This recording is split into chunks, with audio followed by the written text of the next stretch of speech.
que a Europa é tão rica e o Brasil não é? Por que quando a gente viaja para Estados Unidos, Inglaterra e outros lugares, a gente vê toda aquela infraestrutura e se pergunta por que a gente não tem o mesmo aqui? Como que essa infraestrutura, na verdade, foi construída em parte por brasileiros? Como que um português pode estudar numa escola pública financiada com o tráfico de escravizados aqui do Brasil? Ou como que um alemão ou um inglês pôde enriquecer com o seu salário consumindo coisas produzidas aqui a um custo humano terrível?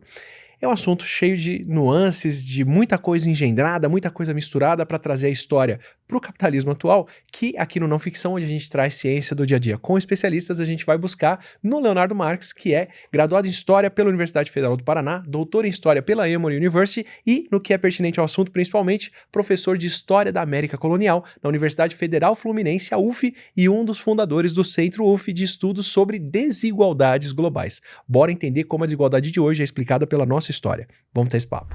E antes da conversa, esse episódio aqui tem o apoio da Insider, que está dando 10% off para clientes recorrentes e 15% off para novos clientes com meu cupom ATILA. Aproveita para se vestir bem e apoiar o canal. Para quem vai viajar e quer fazer uma mala compacta, com poucas peças que aguentam bastante uso e desamassam no corpo e ainda são muito confortáveis, as Tech T-Shirts são uma recomendação muito fácil de fazer. Eu, em particular, curto as Tech Heavy e as Core T-Shirt, e ainda tem os Future Shorts, que tem um tecido elástico e com ação hidrorrepelente. Seja para brincar com o filho, curtir uma praia, um passeio no parque, ou para aguentar as horas de deslocamento, elas são praticidade e conforto numa escolha que é muito fácil de fazer. Fica a recomendação. Leonardo, muito obrigado pela presença. É um privilégio poder retomar um assunto que para mim é tão querido e tão ramificado. Depois eu vou descobrindo que um conhece o outro, todo mundo já se conversou, daí as ideias vêm juntas. Então já estou em casa para uma conversa que eu queria há muito tempo ter. Eu, recentemente, por indicação de um historiador no Blue Sky, eu fui ouvir porque gosto de ouvir audiolivro, estava numa viagem longa, fui ouvir o How Europe Underdeveloped Africa. E tomei uma paulada na cara. É um livro antigo, deve ser óbvio para todo mundo da área, mas para um biólogo foi surreal mudar a maneira de pensar o que é ser uma ex-colônia da Europa e como muito do que é criado para enriquecer o umblado e o resultado, o casco vazio que sobra, é onde a gente está vivendo e colhendo os cacos do que ficou quando termina essa exploração, quando ela termina, né? Quando ela não continua com outros nomes e com outras instituições hoje em dia. E me marca porque voltou na cabeça toda vez que em alguma condição X, alguém, por sei lá, me tomar como uma pessoa que estava falando, que sabia explicar as coisas, me perguntava, tá, mas por que a África é como é? Ou por que o Brasil é assim? Por que quando eu vou para a Europa é seguro, é desenvolvido? Por que Portugal dá para andar tranquilo na rua? Por que a Alemanha tem tanto transporte público e a gente tá ferrado aqui? E de repente você fala, caramba, é muito mais fundo. Como eu disse, pode ser óbvio para muita gente, para esse aqui não foi. E estavam oferecendo esse livro, inclusive como um contraponto ao Sapiens, do Harari, ao Aço, Armas e Germes, ou Aço, Germes e Armas, eu nunca lembro da ordem certa, do Jared Diamond, que são bibliografias bem deterministas, né? Ou históricas, ou biológicas, ou geológicas, de por que o mundo é como é. E o Rodney dá aquele outro contraponto, né? Ok, você pode ter fatores ambientais, mas eles foram empilhados desse jeito aqui para enriquecer um grupo em particular. E só para jogar um outro braço, muito recentemente estava ouvindo um ecólogo que discute ideias ecológicas de interação de espécies para interpretar a história. Não vou falar o nome dele ou a linha toda aqui, porque é uma coisa que eu nem me sinto seguro para dizer como válido ou interessante, já vi bastante críticas a ele. Mas uma coisa que ele falou que me marcou bem: você consegue reconstruir períodos de prosperidade, períodos de paz em nações europeias, como os períodos em que eles estão sugando os recursos das colônias. Então, claro que você vai ver iluminismo na Europa, claro que você vai ver inglês com tempo para pensar, quando quem está trabalhando e fazendo as coisas está na África. E eles estão só puxando. Ele não coloca nesses termos, ele está falando de guerras e exploração de recursos, mas como uma boa fonte desses recursos para muito mundo, essa pergunta fica. E para amarrar com o podcast aqui, a gente tem a conversa com a Inaê, contando sobre a história do racismo como fundador do Brasil, e ela chacoalhou muito minha cabeça, falando, olha, a origem do capitalismo é uma origem racista, exploração de recurso humano, a mão de obra que precisa render, que precisa dar lucro, se pagar, gerar dividendos, é a mão de obra escravizada. Eu nem entrei no que são as companhias das Índias e essa relação público-privada que para mim recria demais o que a gente está vendo com as empresas de IA hoje em dia. Isso é uma conversa para outra não ficção. Mas ficou esse sabor amargo na boca de entender como a formação do mundo moderno capitalista vem junto dessa exploração. E agora eu queria pegar outra parte disso, que é aqui no Brasil. Então, para começar com o básico, me introduz o que você estuda e onde foi parar o nosso ouro, por exemplo, para pegar uma coisa besta, ou onde foram parar os nossos recursos, como que o que a gente vê hoje é reflexo dessa formação europeia do Brasil. Perfeito, Átila. Bom, antes de tudo, super obrigado pelo convite, estar aqui para conversar com você, né? E, enfim, começamos com uma pergunta um pouco grande, né? Eu vou tentar, enfim, acho que na verdade uma primeira aproximação para respondê-la, né? Bom, antes de tudo, sou professor de História da América Colonial aqui na UF, né? E minha pesquisa, no geral, foi, assim, há muitos anos eu venho trabalhando com a história do tráfico, do comércio transatlântico de escravizados, né? Nos últimos 5 a 10 anos, eu expandi algo dessa pesquisa para pensar também mineração, né? História da mineração, e muito ligado a esse interesse nessas questões mesmo que você está colocando, né? Dimensão ambiental e dimensão colonial do desenvolvimento da Europa. Certamente é uma questão que permeia os estudos sobre escravidão, inclusive, né? O Walter Rodney, que você citou, como a Europa subdesenvolveu a África. É uma figura importante nesse debate. Tem outra que eu gosto muito, que é um caribenho chamado, estou até com o livro aqui, Eric Williams, né? Talvez aí tenha até comentado dele, que escreveu esse livro, Capitalismo e Escravidão, na primeira metade do século XX, né?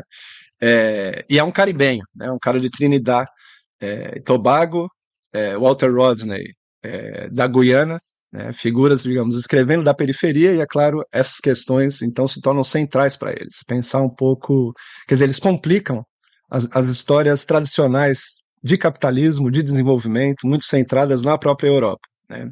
Então, muito do que eu pesquiso, digamos, está relacionado ao que se pode chamar de mundo atlântico, né? Uma relação, assim, um conjunto de relações entre a Europa, a África e as Américas, construídas ao longo de toda a era moderna, né? Do final do século XV até o século XIX, e que, na minha leitura, é claro, impactou todos esses espaços. Todos eles foram influenciados de formas distintas, né? Eu acho que é isso que você está sinalizando quando você fala, ó, a Europa seguiu uma outra trajetória, mas ela, que é o que o Walter Rodney está falando, né? Digamos, o outro lado dessa moeda foi aquilo que ele está descrevendo para a África, ainda que exista muito debate, inclusive em torno da própria obra do Rodney, né? Mas até hoje é uma obra que continua sendo lida, e com frequência você pega alguns economistas mais linha dura para tentar descartar a obra. A mesma coisa com o Eric Williams, assim, não, a gente já provou que esses caras estavam errados, etc. Para tentar reafirmar uma história da Europa fechada nela mesma, mas que repetidamente fracassa, porque, enfim, o interesse das pessoas, e mesmo acadêmico, permanece, né, por esses trabalhos, e eles têm algo a nos ensinar. Então, assim, meus estudos em torno desse que se convencionou chamar de mundo atlântico está muito relacionado a como pensar esses fluxos internacionais, né? E, assim, descentralizar essa história da Europa, que é contada muito em termos dela mesma. E aí, é claro, a gente começa a incluir isso que você falou, né? De que forma o racismo, por exemplo, foi um componente fundamental da sua trajetória, de que forma outros modos de trabalho, outras formas de exploração do trabalho também contribuíram para o desenvolvimento desse capitalismo. Ou seja, não é uma história simplesmente lá da exploração da classe trabalhadora assalariada dentro da Inglaterra, etc., que leva à Revolução Industrial, né? A própria história do trabalho livre, e a gente pode discutir isso mais longamente hoje, está diretamente amarrado com a história do trabalho escravizado nas Américas. Sim, né? E o trabalho escravizado nas Américas, por sua vez, depende da história da África. Né? Então, por isso que a gente pode pensar no mundo atlântico. Essas coisas estão todas interligadas. Por exemplo, já vou chegar sua pergunta específica sobre o ouro, né? Mas só para citar um exemplo de como essas coisas se amarram. Quando você pega a história ali do noroeste europeu, e mesmo o norte dos Estados Unidos, o que é a Nova Inglaterra, né, você vê uma transformação muito grande nos ritmos de trabalho, né? Então aquela lógica do trabalho camponês, que marcou a Europa ao longo de séculos, ela vai se transformando nessas regiões, né? Inglaterra, norte da França, Países Baixos, norte dos Estados Unidos, com esses camponeses cada vez mais usando, assim, a lógica camponesa tradicional é aquela do camponês que trabalha o suficiente para sua subsistência, se tiver que pagar um tributo, paga o tributo, e usa o tempo livre para rituais, festas, né? Aquela cultura popular que quem trabalha com história moderna da Europa conhece bem, né? Festas e afins. É isso que começa a desaparecer a partir de meados do século XVII, mais ou menos, né? E se intensifica ao longo do século XVIII, com esses camponeses usando esse tempo que era livre anteriormente para trabalhar num mercado em expansão em troca de salários, né? Ou seja, vai se formando uma classe de assalariados, claro, metade, digamos, parte do seu cotidiano ainda é o do cotidiano camponês, mas eles vão usando cada vez mais esse tempo livre para acessar dinheiro nesse mercado. E o principal motivo para eles acessarem esse dinheiro é consumir mercadorias baratas que estão entrando em grande volume na Europa. E essas mercadorias baratas estão sendo produzidas do outro lado do Atlântico. O que a gente está falando aqui é açúcar, café, né, tabaco, que estão sendo produzidos por grandes contingentes de africanos escravizados em grandes plantations no nordeste do Brasil, nas ilhas do Caribe, né, Barbados, São Domingos, Jamaica, que também está passando por uma transformação, inclusive nos seus ritmos de trabalho. A própria escravidão se torna mais intensa, né? E, ao mesmo tempo, é um conjunto de trabalhadores do lado americano que não apenas é forçado a trabalhar coercivamente, né, pela escravidão, mas que não tem a capacidade de se reproduzir ao longo do tempo, ou seja, esses empreendimentos que estão produzindo esses estimulantes baratos dependem de fluxos permanentes de trabalhadores de fora. E é a África que está produzindo esses trabalhadores. Então, num certo sentido, você tem inclusive uma divisão de gênero que está no cerne dessas transformações. Os custos da criação humana desses indivíduos, né, desses trabalhadores, quer dizer, eles nascem, têm que ser criados, amamentados, etc, etc. Essas mães estão, em sua grande maioria, do outro lado do Atlântico, na África, produzindo esses indivíduos que vão, eventualmente, ser escravizados e carregados através do Atlântico, colocados para trabalhar nessas grandes plantações, e essas mercadorias baratas vão ser um dos estímulos para esses novos ritmos de trabalho dentro da própria Europa. E é isso que vai, assim, quer dizer, isso é uma pré-condição para a própria Revolução Industrial posteriormente, né? Isso aqui é antes da Revolução Industrial, que um historiador chamou de Revolução Industriosa. Mas perceba como os ritmos de trabalho, né, a história desse trabalho livre na Europa está diretamente amarrado com trabalho escravizado no Atlântico. Então, ainda nem cheguei no ouro, mas... Não, por favor. O ouro a gente chega lá pela segunda hora. Então, quando a gente fala... quando você vê esse argumento, como eu vejo em vários vídeos meus, não, mas você tem que reconhecer que o capitalismo moderno criou uma condição de vida que as pessoas nunca tiveram acesso a tantas coisas, nunca tiveram tantos objetos, nunca viveram como reis. Se a gente medir, o Pinker fala disso, o Harari fala disso, se a gente medir os itens modernos de uma casa, você vai ver que um rei não tinha tantos objetos, ou não tinha acesso a tanta comida barata, ou tanto... Você está me falando, bom, a raiz disso, e a gente pode debater o quanto isso ainda é pertinente hoje, para o camponês europeu que estava se industrializando, ganhando um salário, ter acesso a açúcar barato, a cigarro, a produtos importados baratos, ele estava recebendo isso explorando a mão de obra, a primeira natureza e a mão de obra nas Américas. Exato. E essa mão de obra estava sendo criada e escravizada lá no continente africano. E como que alguém trabalha 12, 14, 16 horas, sol a sol, todos os dias? Hoje, eu descobri depois de ter um filho, que trabalho e família, ou trabalho e parentalidade, mas no meu caso paternidade, são praticamente incompatíveis. Não tenho condições de trabalhar. Hoje, é um dia que eu vivi isso na pele tranquilamente. Eu levei 2 horas e meia para escrever meio parágrafo de um texto, de um roteiro, porque eu tinha que reagir ao gambazinho peidando do meu filho no sofá. Ele tava com outros adultos ali. Tava com a minha esposa também. Então, assim, incompatível. Você tá numa condição em que as pessoas não tinham condições de ter filhos, não tinham condições de se reproduzir, pela exploração do que eles estavam passando. Eu não tô me comparando com isso de forma alguma. Então, além de tudo, isso ainda tinha que ser reposto, muitas aspas aí. Então você tem duas mãos de obra. Você tem a mão de obra no campo e a mão de obra de quem está criando essa mão de obra lá na África, sem falar do custo humano da coisa. Quer dizer, você tem camadas múltiplas de uma exploração inédita para poder viabilizar o saquinho de açúcar, o café e a cachaça que o europeu podia tomar. Agora Perfeito. pagar com o salário dele. Exato. E o que está acontecendo aqui é uma revolução do consumo, né? Uma revolução do consumo. Na verdade, é o nascimento do modo de vida que a gente vive hoje. Eu localizaria ali, né? Não estou querendo puxar a sardinha dos historiadores, mas acho que é um processo de longa duração, e o nosso hábito de consumir mercadorias baratas, esse cotidiano, nasce ali, né? Ali pode ser considerado como uma revolução do consumo da era moderna. E essa revolução do consumo só foi possível em função desse mundo atlântico. A gente tá, né, eu só falei dos estimulantes, mas se você pensar o que é essa revolução do consumo, ela inclui também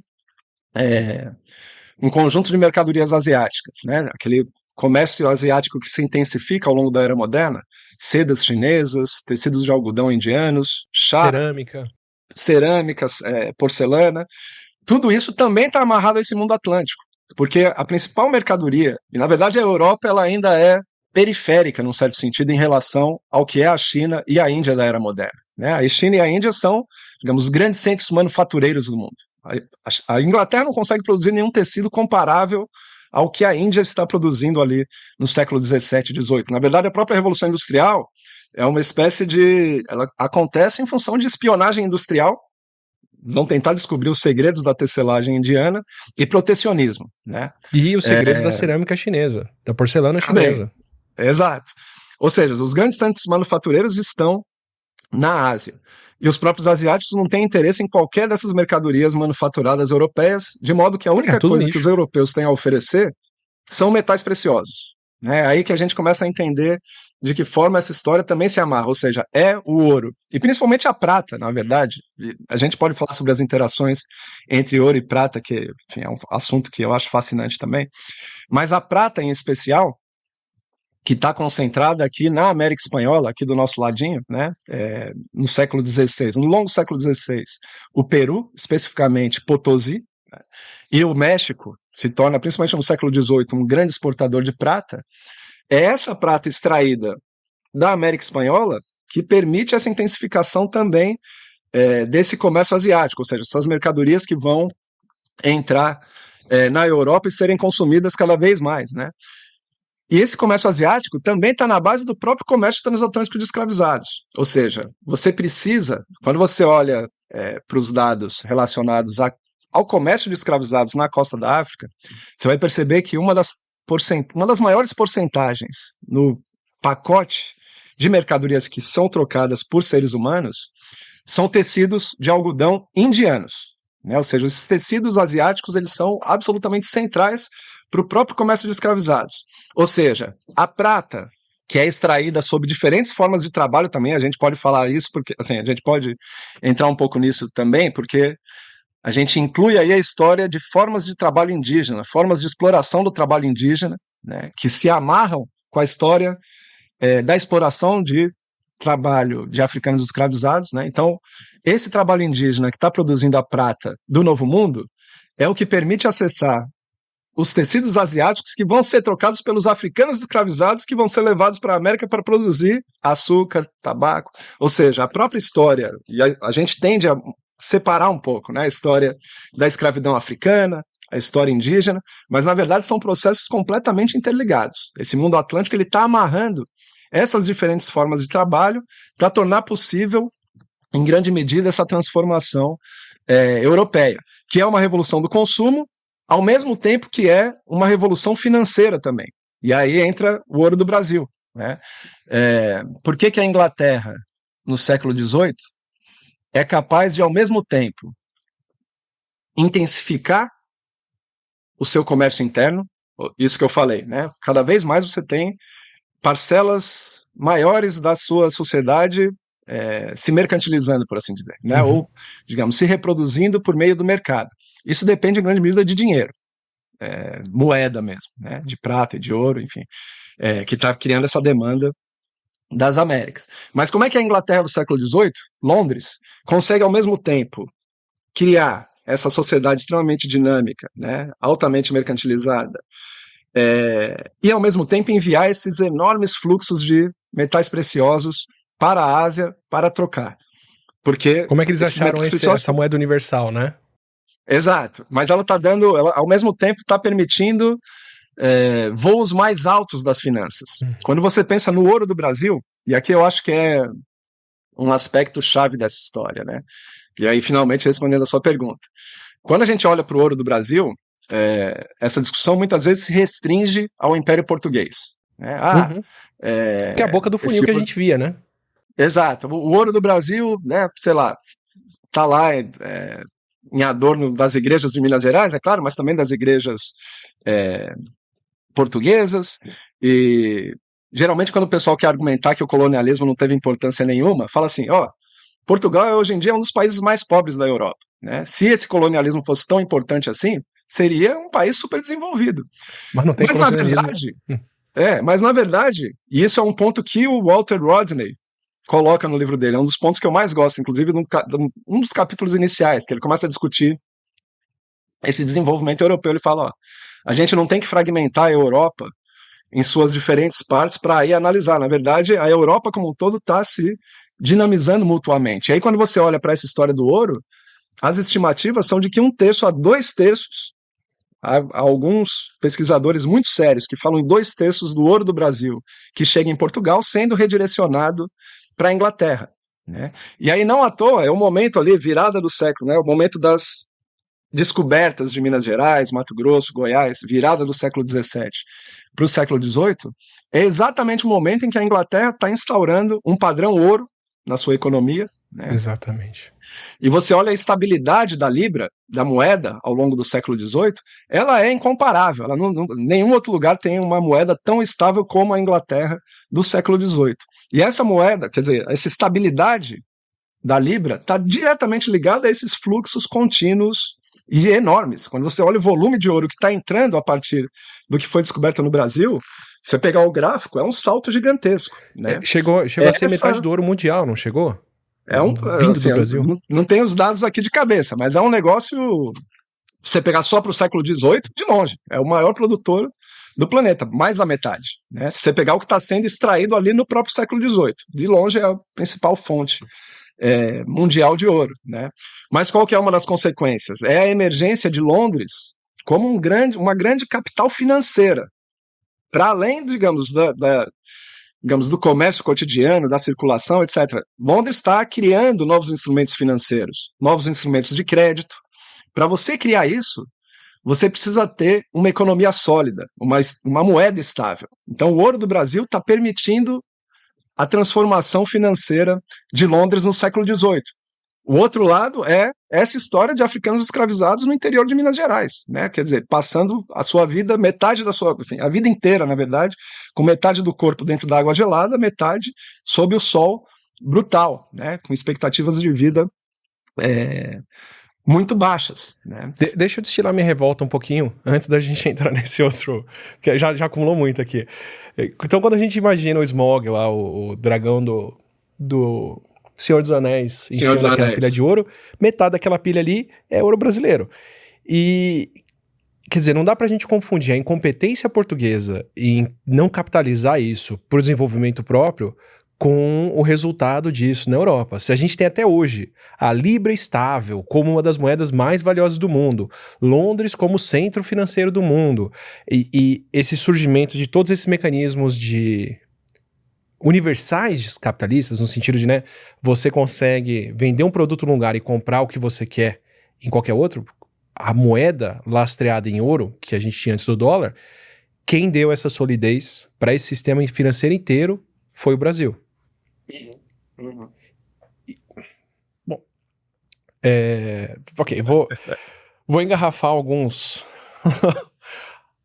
falas sobre as consequências dessas coisas. Mas vou aproveitar para entrar na parte de exploração humana para desconstruir um outro conceito que eu já tive também, que é quando a gente pensa lá no iluminismo, nos instrumentos científicos que a Europa cria para poder medir o mundo, explorar o mundo, o que fez a Europa ser o que é, olhando por esse olhar que você me passou, de fora disso tá todo o conhecimento andino de extração, produção de prata, todo o conhecimento indiano de processamento e produção de transformar a fibra de algodão numa peça de algodão, todo o conhecimento chinês de produção de papel, pólvora, cerâmica, N outras coisas, e o conhecimento africano aqui de cultivo, produção daquelas plantas e, entre outras coisas, de garimpo, né? Porque, se eu não me engano, eu vi isso para vários produtos separados. Amarra isso para mim, mas...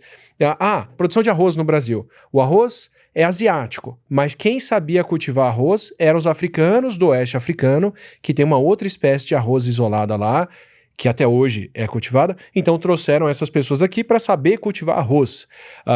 Garimpo. Trouxeram africanos de toda a região que garimpava ouro, porque não tem nada a ver o garimpo europeu de ouro com o garimpo de Minas Gerais. Isso é conhecimento técnico, científico. É um conhecimento valiosíssimo que dá a base do que eles construíram depois. E aí você joga isso fora no processo de, né, destruir as pessoas e sugar o conhecimento de como fazer isso. E você tem hoje, para pegar um episódio nosso aqui, que ficou suspenso na hora, mas eu queria retomar. A Olga é uma holandesa que trabalha aqui no Brasil com consultoria de produção de chocolate, e uma das coisas que ela estava comentando como curiosidade, porque para ela não fazia parte de uma pergunta que ela tinha que responder, que é por que o mundo inteiro produz cacau, mas é principalmente costa do Brasil e costa africana, mas o grande processador de cacau, que sabe transformar o grão de cacau no melhor ou no mais famoso chocolate, é belga. Por que a produção fica aqui, mas quem transforma um negócio que é centavos por quilo em algo que custa dezenas de euros por quilo, está especificamente ou na Suíça ou na Bélgica. Quer dizer, você está sugando esse conhecimento, sem falar todo o recurso humano disso, e cristalizando isso com o centro fora desse eixo, que é o eixo que vai ficar com a renda disso e que vai, aí sim, ter condições de pagar um bom salário para os seus funcionários, férias, colônia de férias, todo um padrão de trabalho só das 9 às 5 da tarde e outras coisas que a gente se pergunta por que não são viáveis aqui, né? Perfeito, Átila. Pô, você tocou num ponto aí que, para mim, questão que me é muito cara, na verdade, e que eu estou dando aula de História da América Colonial. Completei 10 anos esse ano aqui na UF, né? E eu diria que tem essa é uma questão que estava ali desde o começo, mas que os últimos anos, assim, ela se tornou bem central para a forma como eu encaro essa história, inclusive essa história do mundo atlântico, né? Mas é a percepção de que o capitalismo, enquanto sistema histórico, ele dependeu da apropriação dessas estruturas de longa duração, por assim dizer, da vida material de diferentes populações, inclusive da própria Europa, né? E aí você citou vários exemplos, é claro, alguns deles há debates, por exemplo, mineração, né? De fato, a África tem uma tradição metalúrgica antiquíssima, né, e sofisticadíssima. As zonas específicas do ouro, que é ali a Costa do Ouro, no que é hoje em dia Gana, principalmente, enviou alguns escravizados, e é bem possível que alguns deles carregassem esses conhecimentos de mineração, né? Mas, como disse, ainda é um debate um pouco aberto. Por outro lado, você tem claramente tradições indígenas. Você falou da prata, mas de ouro também, né? A região de Nova Granada, do que é a Colômbia hoje em dia, Equador, você tem tradições pré-colombianas muito sofisticadas de mineração, inclusive com escavações, estruturas bem sofisticadas que esses europeus imediatamente se apropriaram, né? Conhecimentos minerários da prata também. Você mencionou o arroz. é outro exemplo super interessante, é uma geógrafa, na verdade, que é uma das principais responsáveis por popularizar essa tese, mas eu acho ela bem interessante, né? Que é o fato de que você tem, quando você olha para os lugares da América que receberam o maior número de escravizados ali da região da Guiné-Bissau, né? São também as zonas produtoras de arroz. E a Guiné-Bissau, é, ali você tem, e aí ela fez isso com trabalho de campo, avaliando ali, né, indo lá mesmo, olhando práticas agrícolas e tudo mais. Você tem algumas variantes africanas de arroz domesticada por aquelas populações também, ao longo de séculos, né, conhecimentos bem antigos dessa produção de arroz e que, quando você olha o destino de boa parte desses escravizados, são justamente as zonas produtoras de arroz na era colonial. Maranhão, né? Algumas partes ali da América Central, mas acima de tudo Maranhão e Carolina do Sul. A Carolina do Sul era uma grande produtora de arroz que abastecia inclusive essas plantations de escravizados do Caribe, né? E o Maranhão é a mesma coisa, você tem uma produção intensa de arroz, há algum debate, enfim, tem gente que não compra esse argumento totalmente, mas eu acho ele bem instigante, e o mais interessante é que esses conhecimentos, ao mesmo tempo, eram apropriados por esse capital, né, por esse capital em expansão nesse mundo atlântico, mas ele também oferecia instrumentos de resistência dessas populações, né? Então, boa parte desses quilombos que surgem no Maranhão, no Suriname, o Suriname também é uma zona marcada ali por recepção dessas populações, e até hoje você vê, você olhar lá algumas enfim, os trabalhos sobre os quilombos do Suriname, o arroz é absolutamente central para a história oral que eles contam a respeito de si mesmos, né? Eles contam de como o grão de arroz foi carregado dos cabelos de uma mulher africana e que aquele arroz foi a base da sobrevivência deles naquela situação fora do sistema escravista, né? Mesma coisa no Maranhão. Então é uma discussão fascinante. E aí o chocolate é outro exemplo, impressionante dessa discussão, porque ele é também, quer dizer, o chocolate ele é uma invenção mesoamericana, né, de indígenas ali do que o México, e eu acho que a gente pode pensar isso tudo como tecnologias. A gente tem que pensar quer dizer, a domesticação de uma planta não é um negócio, não é um presente, não vem do céu. As pessoas testam, experimentam, né?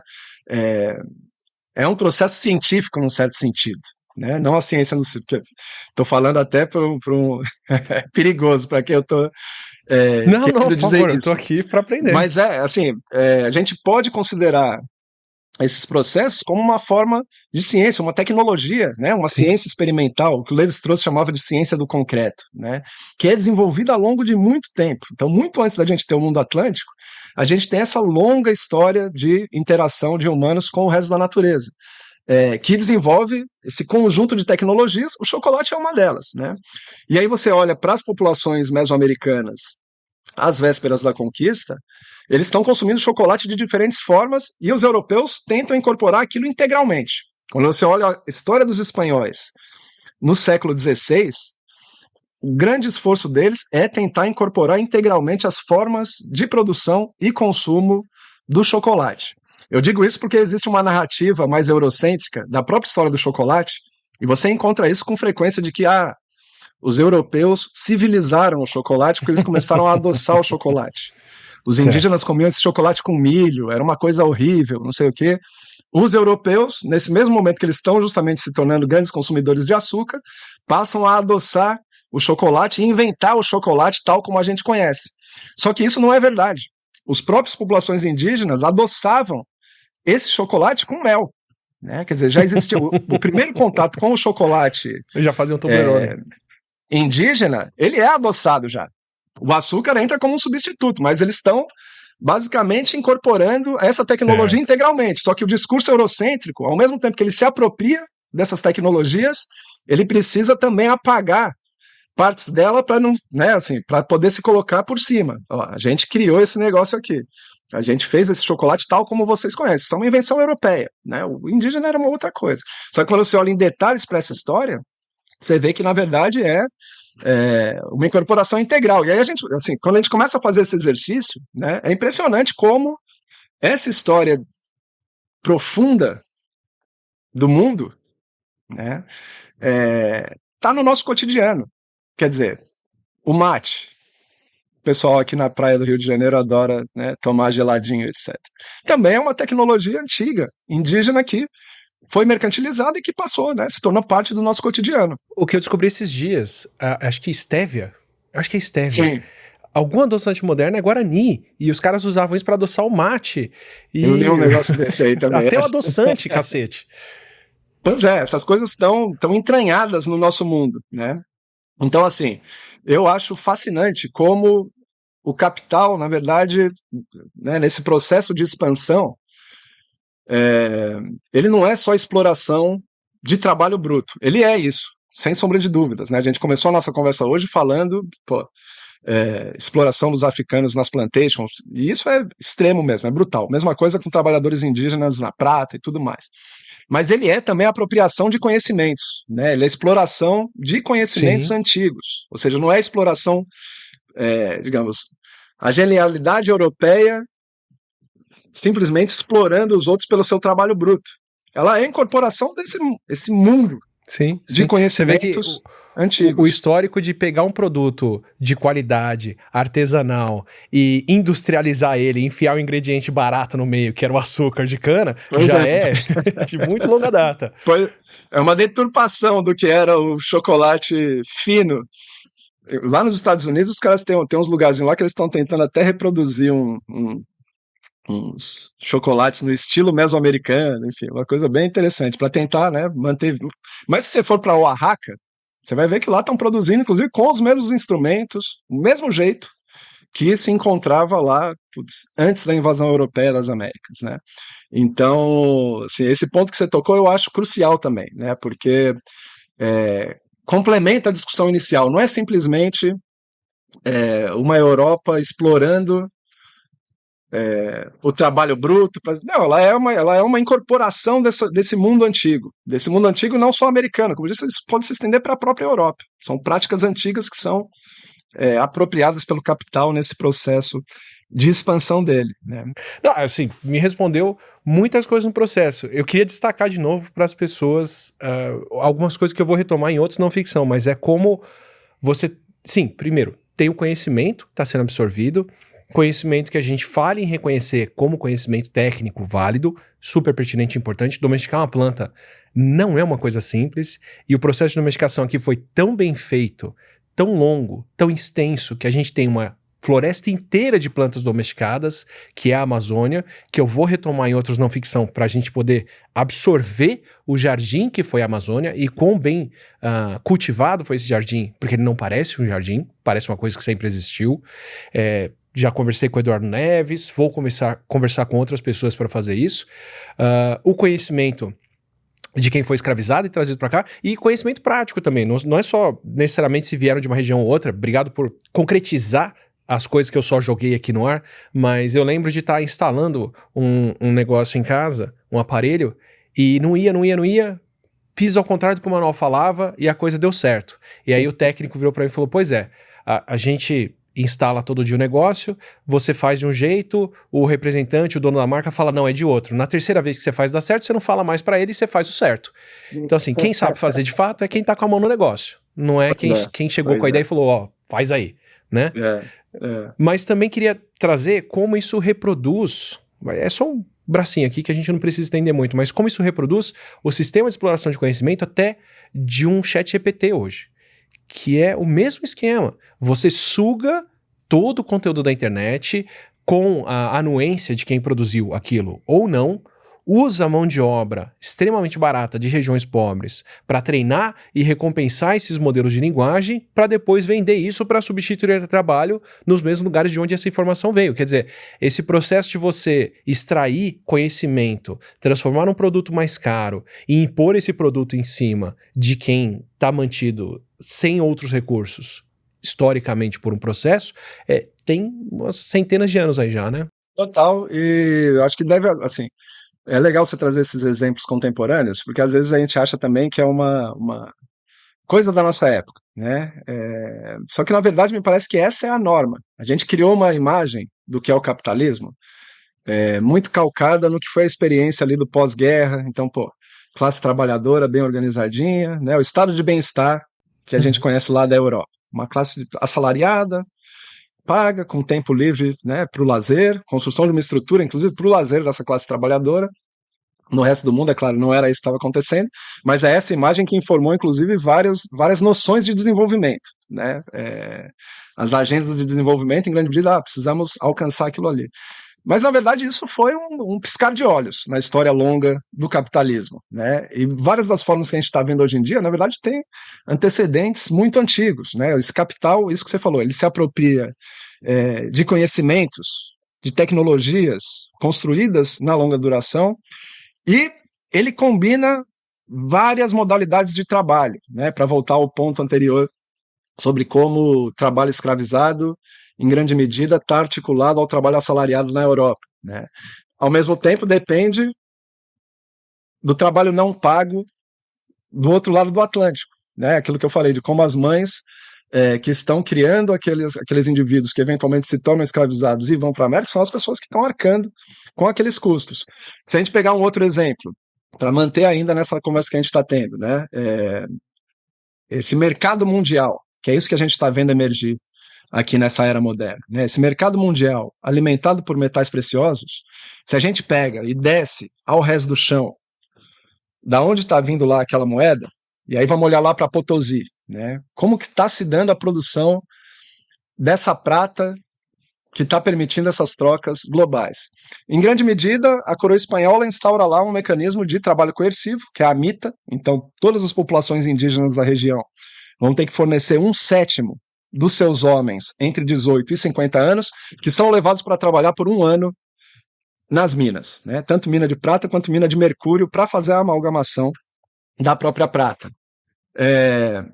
Formalmente, não são escravizados, né? Eles, inclusive, recebem um salário. Eles são recrutados forçadamente, mas a própria coroa formalmente aboliu a escravidão indígena, né? Então, eles pagam um salário, que é um salário que não dá nem para o trabalhador reproduzir a sua própria existência. Não dá para comprar o mínimo de eles são comida. associados da marca. Exato. Mas o que acontece? Boa parte desses trabalhadores, eles basicamente carregam as suas famílias, e são longas migrações, né? Eles são recrutados de diferentes partes do Peru. Eles migram com as suas famílias para viver 1 ano em Potosí, porque as suas famílias, as suas esposas, seus filhos vão continuar cultivando alimentos ou se envolvendo num mercado informal para conseguir tornar possível a própria existência dele, né? Isso que a gente chama de trabalho precarizado hoje. Ou seja, a criação de um mercado mundial dependeu desse conjunto de formas de trabalho de diferentes formas, né? Não só essa escravidão pura e simples que a gente encontra nas plantations produzindo açúcar, tabaco, etc, etc, mas todo um outro conjunto de formas de trabalho, às vezes tão extremas quanto a escravidão, né? Quer dizer, esse trabalho coercivo nas minas, por exemplo, dependendo do trabalho familiar, do trabalho não pago, aquilo que as feministas dos anos 60 e 70 chamavam de trabalho não pago, né?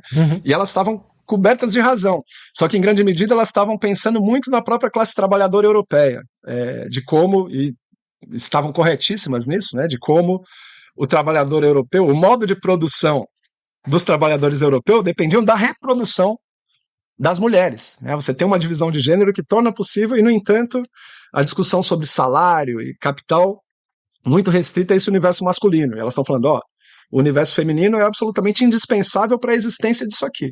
Se a gente expande isso para pensar toda essa história mais longa do capitalismo e do colonialismo, né, a gente vê como, na verdade, o capitalismo, enquanto um sistema histórico, foi caracterizado por isso. Ele foi caracterizado por essas combinações, por diferentes formas de trabalho precarizado, enfim, que vão se combinando e, é claro, privilegiam partes específicas, né, setores específicos dessas sociedades, incluindo na própria América, na própria África, ainda que muito mais limitado do que essa expansão que está se dando dentro da Europa, né? Mas ainda hoje, né, porque a mão de obra feminina, negra, viabilizando a mão de obra branca salariada, sair de casa e deixar as crianças, ou trabalhar fora e alguém tá limpando, passando, arrumando, fazendo, e se, né, isso foi na época do ouro e da prata. Hoje tem o dinheiro digital, o capitalismo chegou numa outra fase. Sim, e você, não por coincidência, tem minas de cobre e lítio a no máximo 200 quilômetros do que eram essas minas de prata e ouro,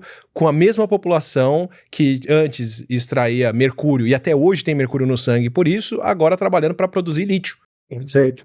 Assim, é engraçado porque quando se fala de capitalismo e do mundo do dinheiro, na verdade, essa história do dinheiro, ela é sempre pensada em termos muito abstratos, né? Mas ela sempre tem uma dimensão ecológica, sempre teve. É claro, ela era super explícita ali nessa era do mundo atlântico que a gente está falando, de exploração de prata, ouro do Brasil. Mas, pô, ainda hoje você pega a história do dólar. No século XX está amarrada às fronteiras petrolíferas, né? Quer dizer, ela tem uma dimensão material muito clara. Isso que você falou agora, mesmo a transição para um chamado capitalismo verde, né? E mesmo essa, quer dizer, a própria estrutura digital de todas essas trocas depende de vários desses metais raros, né? Terras raras, enfim,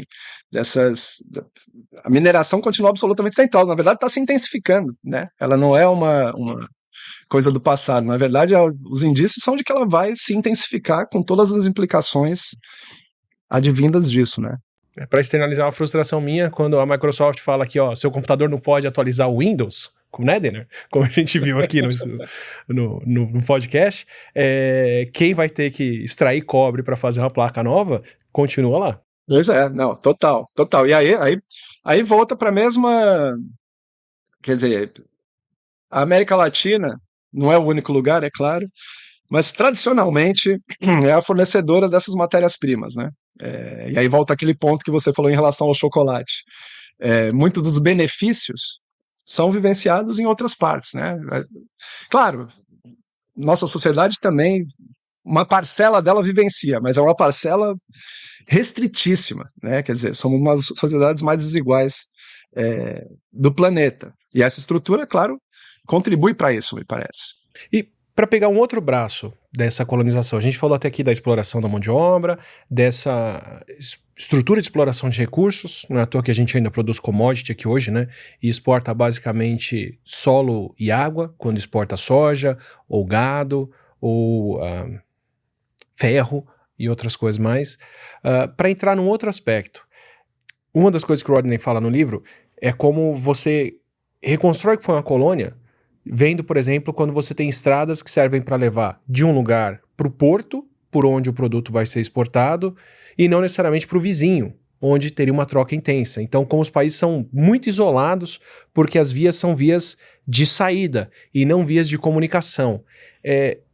Por acaso, eu andei visitando o interior do Paraná e estava em Perobal e descobri que o interior do Paraná inteiro tem cidades, tipo Londrina, que era uma nova Londres, que surgiram da linha de trem inglesa que estavam tentando fazer do Porto para o interior do Paraná, desistiram, acho que por causa da Segunda Guerra, mas tinha cidades inglês, com nome inglês originalmente, que mudaram agora, eu perdi agora alguns exemplos lá, mas várias dessas cidades, e aí eles contam como Perobal tinha peroba mesmo, só que essa peroba foi toda embora para reconstruir a Inglaterra depois da Segunda Guerra. Eu falei, caramba, a gente vive o mesmo tipo de estrada aqui, que é uma estrada que afunila do interior do país inteiro pro porto, para as coisas irem do porto para fora.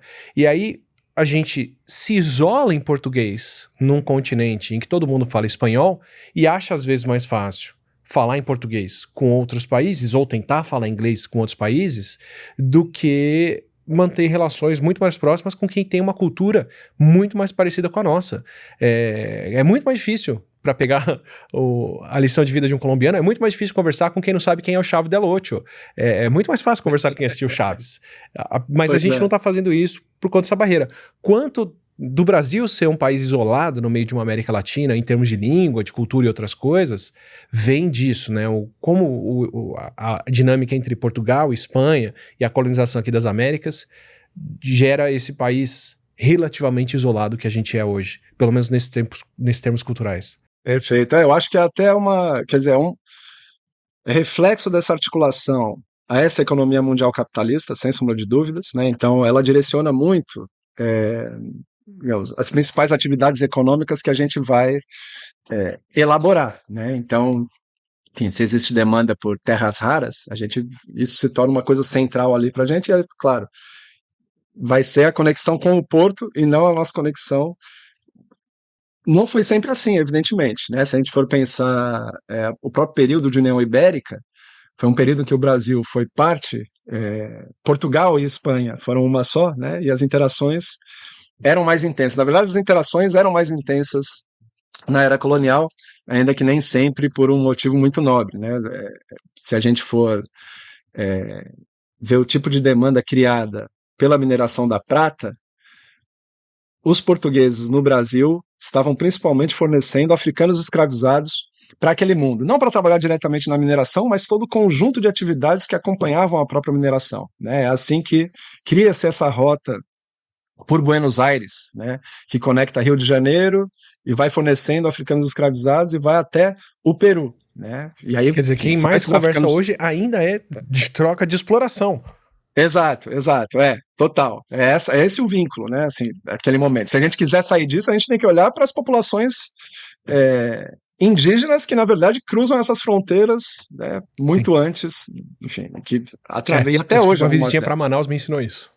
Exato. Então lá, né, não entram de acordo com esses traços que o próprio mundo colonial estabeleceu sobre aquilo ali, né? Mas quando você olha, a conexão ela é de fato, você tem toda a razão, né? Ela está articulada a esse mercado mundial capitalista, no fim das contas, né?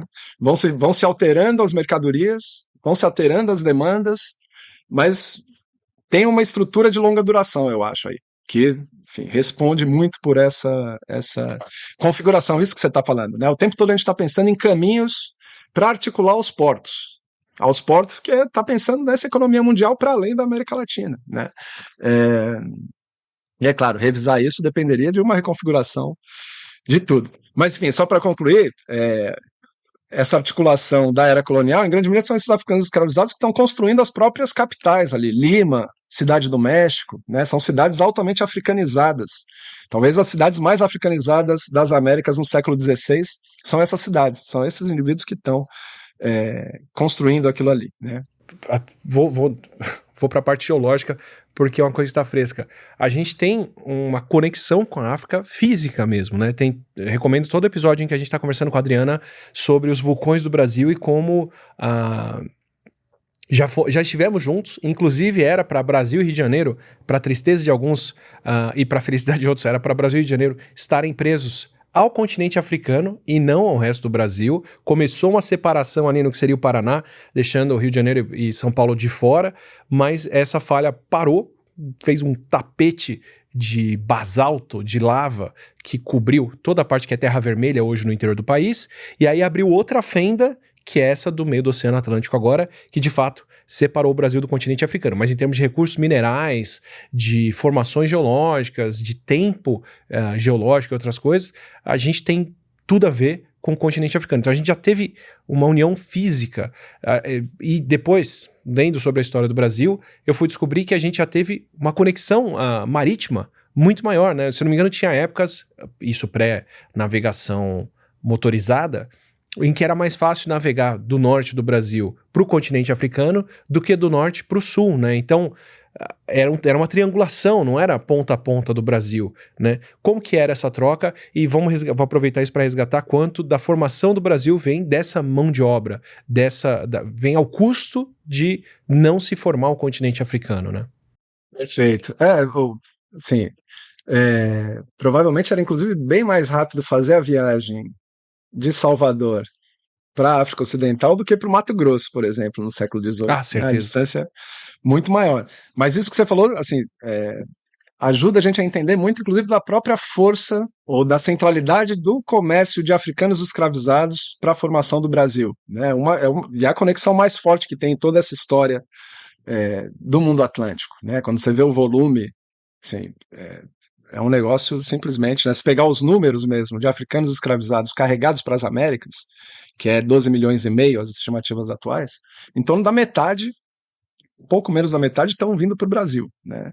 Então tem uma articulação muito forte, inclusive não à toa são os traficantes portugueses e, enfim, luso-brasileiros que estão fornecendo, inclusive, para algumas outras partes, como a América Espanhola, né? Mas ao longo de toda a era colonial, como você disse, navegação industrial e afins, pô, essa articulação é muito forte, né? Ela inclusive tem uma dimensão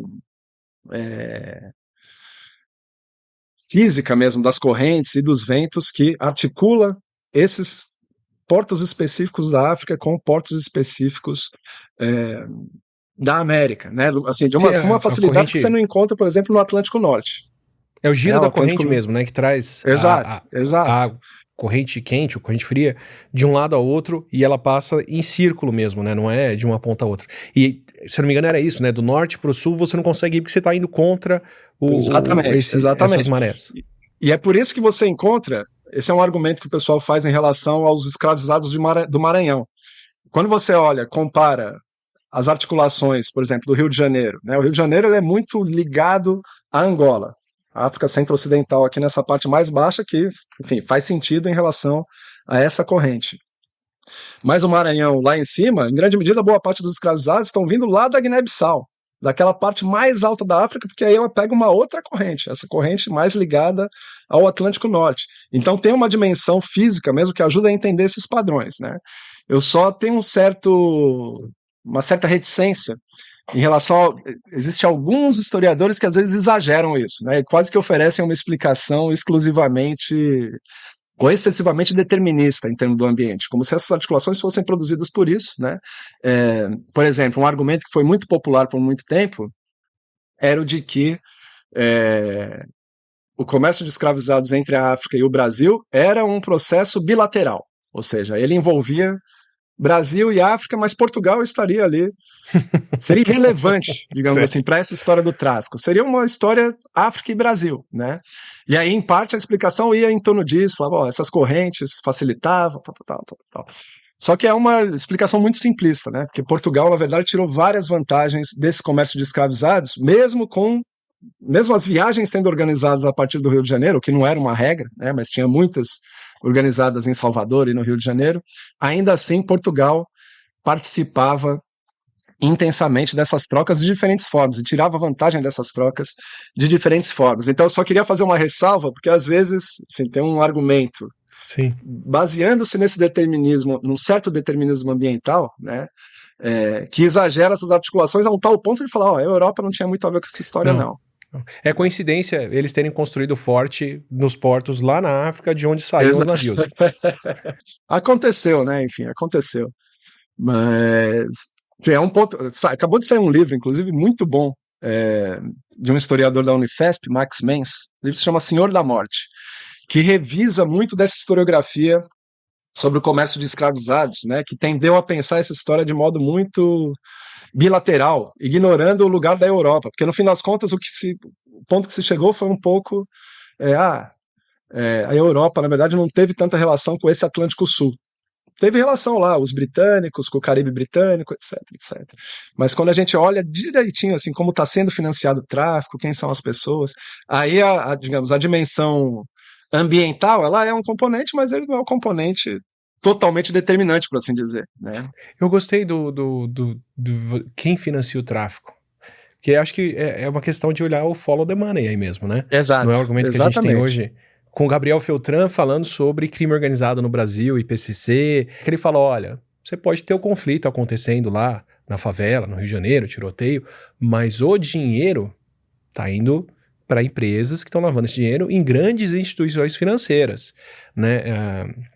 A gente teve, enquanto a gente grava aqui, a gente está muito próximo do que foi uma ação brutal no Rio de Janeiro, para ser muito eufemista e não entrar num tema extremamente carregado que vai levar a gente para um outro lado da conversa aqui, mas que é muito necessário, mas eu queria compartimentalizar, mas o PCC e o Comando Vermelho movimentam 150 bilhões de reais em comércio legítimo, assim, que não é tráfico, não vou dizer que é legítimo, mas em bens, em combustível, bebida, outras coisas. Quer dizer, eu não sei quanto 120, 130, 200 mortes em qualquer comunidade no Rio de Janeiro vão afetar esse fluxo de 150 bilhões de reais. Se a gente usar um pouquinho dessa mentalidade, né, na história do Brasil e dar um follow the money, a gente começou conversando sobre onde o dinheiro foi parar, né? E tem um bom destino pro ouro do Brasil. Então, assim, Inglaterra podia não ter nada a ver com essa história, mas é uma coincidência muito grande ela ter sido quem mais se capitalizou com o comércio Essa todo que história. aconteceu, né? Exato. E assim, Quer dizer, diga lá, perdão. com certeza, e por ignorância minha eu não vou saber dar continuidade para esse raciocínio, mas com certeza com instituições financeiras que ainda existem hoje. Bancos, empresas, fundos financeiros, sobrenomes familiares, condados e castelos que vieram daquela época.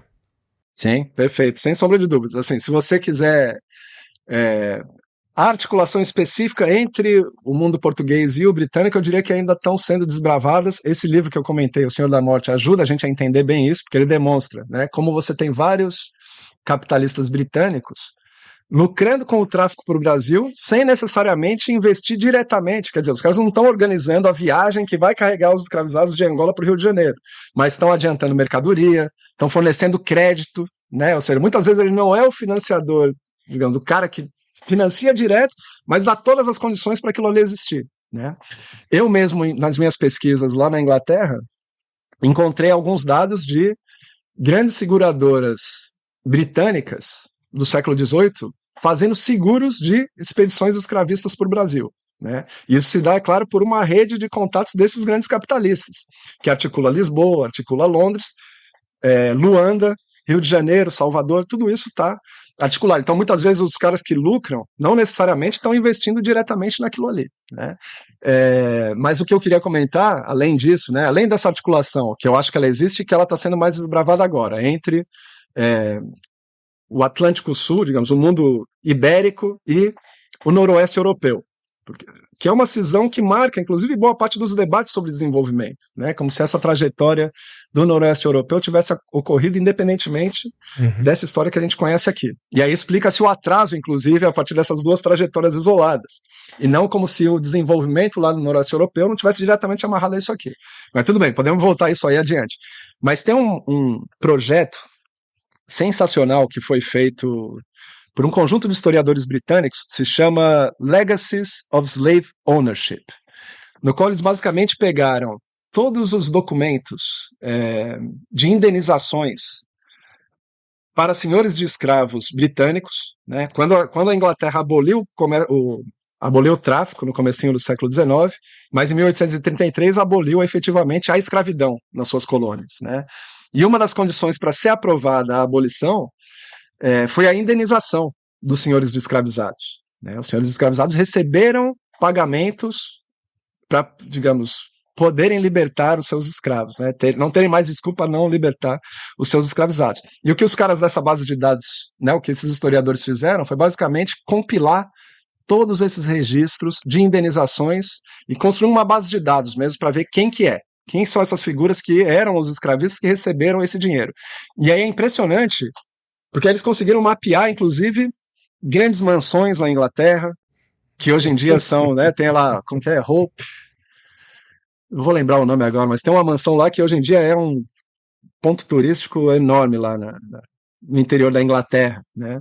O cara era um desses escravistas, eles mapearam muito, né? Assim, tem muitas mansões, muitas coisas, dentro da própria cidade de Londres, eles mapeiam as casas mesmo, onde eles viviam, várias delas estão lá até hoje, né? Então você vê, por isso que se chama legados, Legacies of Slave Ownership, né? Legados da propriedade de escravizados, eles vão mostrando como há esses lucros foram se manifestando de diferentes formas lá. E isso se estende, assim, a discussão eles vão levando bem longe, assim, bem interessante, porque cria até legados culturais, né? Uma figura que é descendente de escravizados e que eles discutem lá é o George Orwell. Figura lá o autor do 1984. Descendentes de escravizados ou de escravizadores? Perdão. De escravizadores, perdão, de senhores de escravos. Ele é um descendente de senhores de escravizados. Eles vão falar, em parte, digamos, capital cultural acumulado, porque essas são figuras de elite, né, na própria Grã-Bretanha. E isso vai sendo passado adiante. Então, por ali eles estão mapeando, estão mostrando como a escravidão nas Américas está enraizada na própria sociedade britânica. Você está me contando isso tudo e eu tô aqui falando, pô, legal, leu Darwin passando por Salvador horrorizado com a escravidão no Brasil, mas me pergunto também quanto não foi isso que viabilizou ele viver da fortuna da família e ter o tempo de se dedicar aos estudos e estudar a evolução por 5 décadas sem ter que trabalhar em casa. Não sei o histórico da família dele em particular, eu sei que eram donos de uma cerâmica e outras coisas, mas né, quanto dessa estrutura e desse legado que viabiliza o grande iluminismo europeu, não é isso aí que você está me escrevendo. Né? Eu não ficaria surpreso. Mas, de fato, quando a gente pensa, né, quer dizer, acho que esse é um ramo bem interessante da historiografia das últimas décadas, né, demonstrar um pouco, não é, eu diria que por um tempo ignorou-se, né, eu comentei aqui do Eric Williams, do Capitalismo e Escravidão. Esse livro aqui, se você der uma olhada, ele estava lá na década de 30 fazendo esse tipo de biografia. Ele mostra, assim, como banqueiro conhecido X era também investidor em comércio de escravos, tal. Mas essa agenda ficou meio que abandonada, porque parte da historiografia, economistas, meio que concluíram que, não, escravidão não teve tanta importância, etc. Porque faziam geralmente cálculos, digamos, análises puramente quantitativas, pegavam lá o produto interno bruto da Grã-Bretanha, aí via lá o tanto que era relacionado ao comércio de açúcar ou ao comércio de escravizados e chegavam lá num número de, sei lá, 14%. E aí concluíam, bom, 14% então não importa. Então, ao longo de boa parte do século XX, é uma agenda que ficou adormecida. Só que foi reacendida aí nas últimas 3, 4 décadas, né? Indo por outros caminhos. Em vez de ficar tentando provar quantitativamente como os lucros da escravidão produziram diretamente a Revolução Industrial, né, que era um pouco o que ele estava sinalizando ali no livro, começou-se a observar como, na verdade, esses lucros do tráfico da escravidão se entranham na sociedade de formas muitas vezes não quantificáveis. Só para concluir esse raciocínio, citar um exemplo português, né, um dos grandes traficantes, comerciantes de escravizados do século XIX, é um sujeito chamado Conde de Ferreira, um português que fez a sua fortuna em grande medida envolvido no comércio de escravizados para o Brasil e que redirecionou toda a sua fortuna para Portugal. Investiu lá em grandes hospitais, se eu não me engano, mais de 100 escolas. A educação pública em Portugal é tributária em grande medida do Conde de Ferreira. Olha só, como que eles conseguem estudar e ter uma infraestrutura de ensino pública tão boa, enquanto no Brasil ela é tão ruim? Pois é, ali você vê, e tá até lá hoje essas construções, é uma doideira porque tem o nome dele, tem uma plaquinha com o nome dele, com o ano que ele morreu, e todas elas seguem a mesma estrutura, espalhadas por Portugal inteira, acho que são 100 e alguma coisa, assim, de estruturas que contém lá o lugar, inclusive para o professor dormir dentro da escola. Então muita gente fala, isso aqui foi um momento fundamental da história da educação pública em Portugal, né? Mas quando a gente começa a rastrear, o sujeito que fez a sua fortuna envolvido no comércio de escravizados para o Brasil. Então, se a gente começar a cavucar, na verdade a gente vai encontrar vários exemplos desse tipo e que levam essa discussão sobre desenvolvimento para um outro campo, né? A gente sai dessa coisa que por muito tempo os economistas insistiram muito, né? Sei lá, é só 14% do comércio internacional, né? Sim. Mas como é que você mede? Pode ser só 14%, mas confunde-se assim, significado com tamanho, né? Tamanho com significância, e não é isso. Nesses 14%, tá o caso de quem comprou algodão a preço de nada, transformou numa roupa e vendeu? Tá o caso de quem pegou açúcar a preço de nada, a um custo humano insano, transformou em doce, bala, geleia. Inclusive, toda a história da geleia inglesa vem do açúcar daqui e das Américas, né, da América Central. Isso também está nesses 14%? Ou se a gente entrar nos produtos industrializados feitos disso, a coisa cresce um pouco? Pois é, não, ela simplesmente imensurável, né? Se a gente pensar em termos mais amplos, para voltar para a discussão anterior que você tinha levantado sobre conhecimentos antigos, pensar mesmo essas tecnologias, né? Qual é o impacto da batata no desenvolvimento da Europa? Né? Uma tecnologia desenvolvida pelos andinos também, secularmente, e que, quer dizer, é uma das principais responsáveis pelo crescimento demográfico inglês, né? A batata doce é uma das principais responsáveis pelo crescimento demográfico chinês. Essas coisas todas tiveram impactos que não são mensuráveis, quer dizer, aquela tecnologia entrou, e no entanto, conta-se essas histórias de desenvolvimento sempre de forma apartada, né? Foi a genialidade da ciência europeia, inglesa, que produziu isso, né? Em parte pode ter sido, mas era sempre uma combinação, de todas essas coisas, né? Com a família sustentado por esse comércio, com o bucho cheio de batata, dava para sentar e estudar tomando chá e café adoçado. Pois é, então, o próprio ganhador lá um dos ganhadores do Prêmio Nobel desse ano de Economia é o Joel Mokyr, que é um cara da história econômica, né? E ele escreveu isso em vários lugares, assim, não, se não tivesse existido o colonialismo, o capitalismo, os britânicos iam tomar chá amargo, né? Não ia ser adoçado, e isso não muda nada, né? Ele não sabe de onde veio chá, né? Além disso, né? Mas diga assim, o problema é que esse tipo de raciocínio, na verdade, eu acho ele super limitado, porque assim, ele sempre parte desse, não, mas não precisa disso para viver, digamos assim, né? Então, não precisa de tabaco para viver. Se você for radicalizar isso, a gente não precisa de nada para viver. Basta assistir lá o reality show do Largados e Pelados, que a pessoa consegue sobreviver sem. Então, o que importa é que foi isso que aconteceu, né? Quer dizer, foi o açúcar, o tabaco, etc., que desenvolveu novas práticas de consumo, essa revolução do consumo que está conosco até hoje, que preparou o chão para a própria Revolução Industrial, né? Então, assim, esse argumento puramente econômico e instrumental, ele explica muito pouco, eu acho, né? Ele explica muito pouco e por muito tempo ele limitou os estudos. Felizmente, a gente está conseguindo expandir um pouco para pensar em outros termos, né? Coisas que não são fáceis de ser medidas.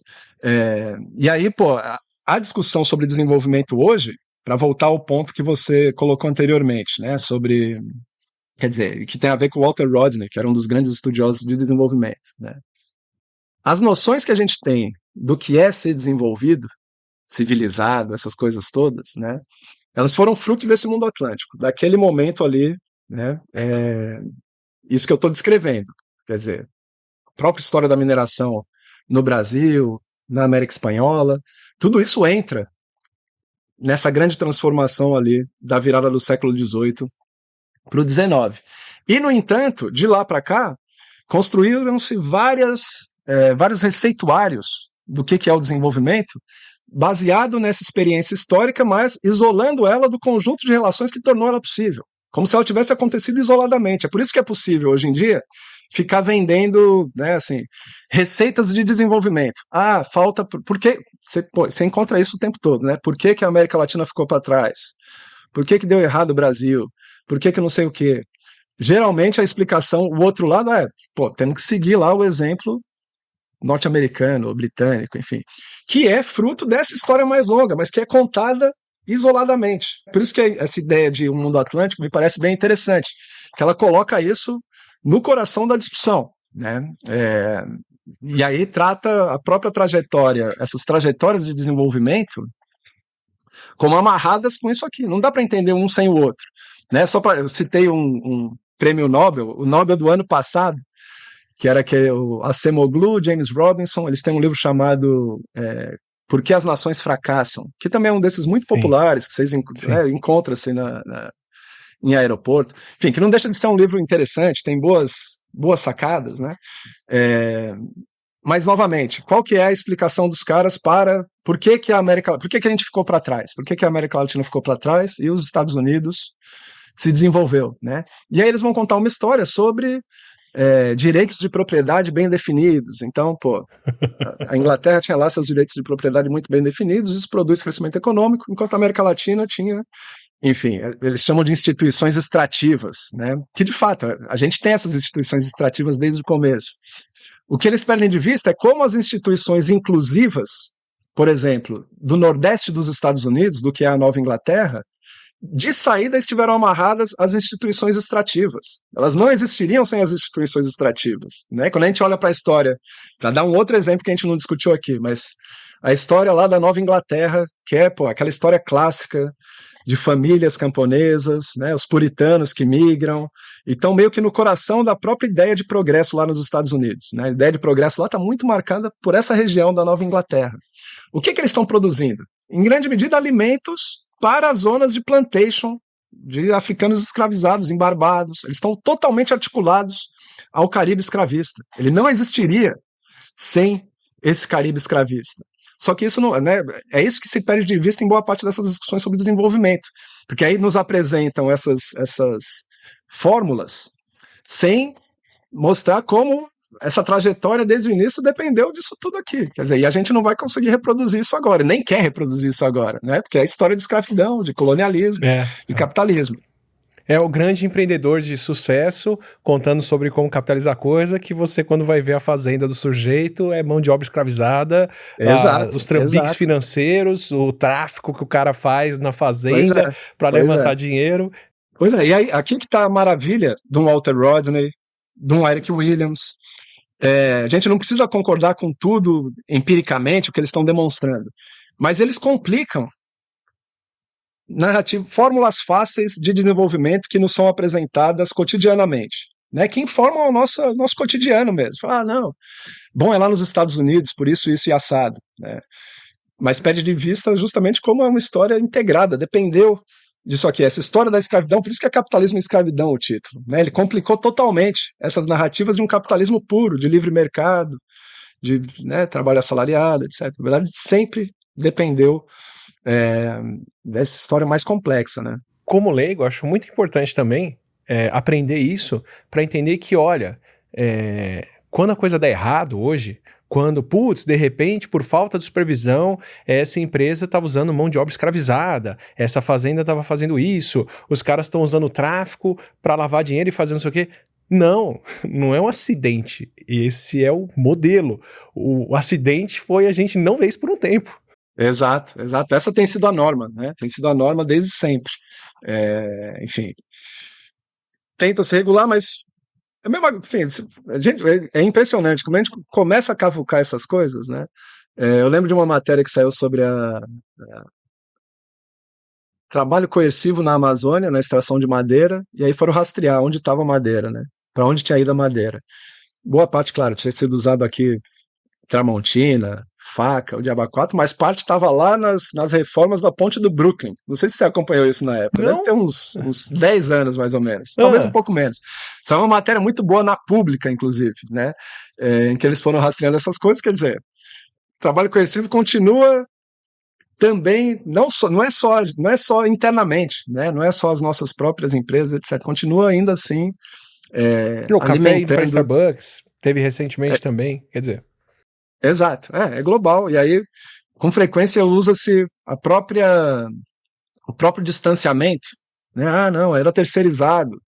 A gente não tem o controle sobre o terceirizado, como se então tudo bem, não, então beleza, né? Pô, você cria uma estrutura em que as pessoas não são responsáveis, né? Quer dizer, você quebra ali Pô, mas você aceita essa desculpa para os ingleses e você não vai aceitar de novo agora? Exato. Pois é. Mas é a norma, né? Então, e por isso que eu estava comentando essa coisa do tráfico, por exemplo, várias figuras menores com frequência arcavam com as partes mais complicadas do tráfico, mas, pô, grandes capitalistas em Lisboa lucravam com esse negócio, né? Não investindo diretamente ali nele, mas, pô, tiravam vantagem daquilo ali. Então é um padrão que a gente vê se repetindo ao longo da história do capitalismo, e é claro, colocar esse mundo atlântico, e aí eu falo mundo atlântico para a gente não falar só América colonial, porque, como eu disse, a África é componente indispensável dessa história, né? Boa parte dos custos estão sendo sentidos lá. É incompreensível se a gente não colocar no interior da discussão, né? Isso tudo é formativo do sistema em termos históricos, e aí ajuda a entender muito do que a gente está vivenciando hoje. É impressionante. Mas se eu puder dar uma cereja nesse bolo, você falou da obra do Acemoglu, do Why Nations Fail, né? Ou Porque as Nações Fracassam ou Falham. Me marcou esse livro. Me marcou muito aquela abertura que ele faz falando, temos aqui uma cidade na fronteira dos Estados Unidos e México. Do lado mexicano, o sujeito mais rico é o Carlos, eu não lembro sobre o nome do cara agora, que ficou rico com a privatização de uma empresa do Estado, fraudada, que ele nunca pagou, extraiu dinheiro do governo. em cima dessas instituições extrativas. Do lado americano, tudo é seguro, todo mundo é alimentado, todo mundo tem saúde, e o sujeito mais rico do país, na época, é um empresário, Bill Gates, que criou o seu império, inovando e desenvolvendo novas tecnologias. Eu queria revisitar com ele essa fronteira americana agora, para ele me contar quem são as pessoas mais ricas nos Estados Unidos nesse momento, que relação que elas têm com o governo americano agora e com privatização e extração de recursos, e em que condição de vida estão caminhando os americanos agora. Quão diferente é esse país desenvolvido, com grandes instituições que são respeitadas, democráticas, de fato.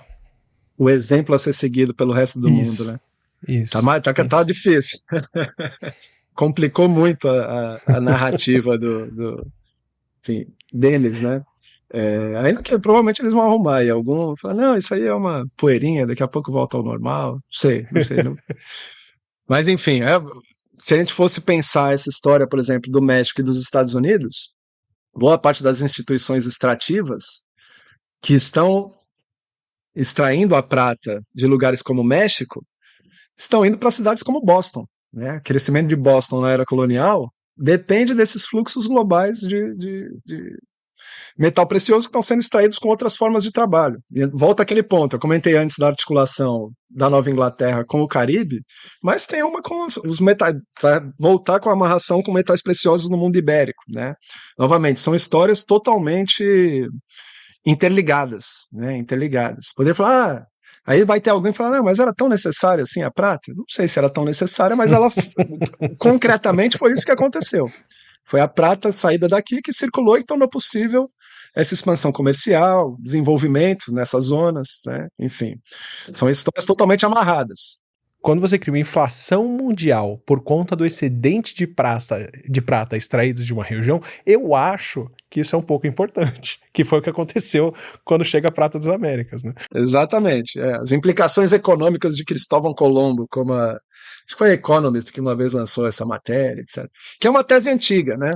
É uma tese do começo do século XX, do Earl Hamilton, que era um cara que trabalhava com Keynes, e que gerou muito debate, etc., mas que, assim, em vários aspectos ela tem ainda uma certa solidez. É que ele exagerava um pouco, né? Ele falava que essa inflação produziu os ganhos que levaram à Revolução Industrial, e beleza. Talvez ele tenha feito conexões um pouco exageradas. Mas que houve uma inflação e que ela foi intensificada por esse fluxo absurdo de metais preciosos da América, isso me parece fora de questão, né? E que tem implicações, sem sombra de dúvidas, para o desenvolvimento da Europa e do próprio norte dos Estados Unidos, enquanto parte dessa trajetória maior do noroeste europeu. Né? Essas coisas estão interligadas. Mas, enfim, como eu disse, a história lá do Por que as Nações Fracassam, é uma história, dá até um quentinho no coração, né? Porque, assim, então a gente precisa ter instituições inclusivas. Se a gente tiver mais educação, né? Porque esse é o ponto deles. Assim, uma sociedade que investe em educação, em distribuição de renda, isso ajuda o crescimento. E, maravilhoso, assim, que bom, né? Pelo que eu luto também, que investimos, temos que investir mais em educação e tudo mais, né? O problema é que essas instituições, o que se perde de vista é como essas instituições inclusivas não dependeram só disso, né? Historicamente. Em termos históricos, elas dependeram também das instituições extrativas em outros lugares. É o velho debate sobre colônias de exploração e colônias de povoamento, no fim das contas, que assim, marcou muito, né, os livros didáticos de história do Brasil, etc. E até num certo senso comum, a gente deu errado porque somos colônias de exploração, diferentemente lá das colônias de povoamento da América do Norte, né? Que é claro, é Nova Inglaterra que estão pensando. O que se perde de vista é como essas colônias de povoamento, desde o início, estiveram amarradas com as colônias de exploração. Né? Então, construir simplesmente uma colônia de povoamento hoje, ou, digamos, emular as características que levaram ao desenvolvimento dessa colônia de povoamento, não é simples, né? Ela não tem como ser tratada em termos puramente internos, autônomos. E, no entanto, boa parte do debate sobre desenvolvimento faz exatamente isso. Né? Você veio aqui em casa esvaziou minha geladeira, roubou minha galinha, levou o que eu plantava no quintal, me tirou de casa e tá me cobrando aluguel, me fez fazer o cimento da sua casa, construir uma casa com os meus tijolos e agora você quer me dizer como é que eu tinha que fazer uma casa e encher a geladeira? Pois é, onde já se viu? Mas acho que você resumiu bem aí o espírito da coisa, cara.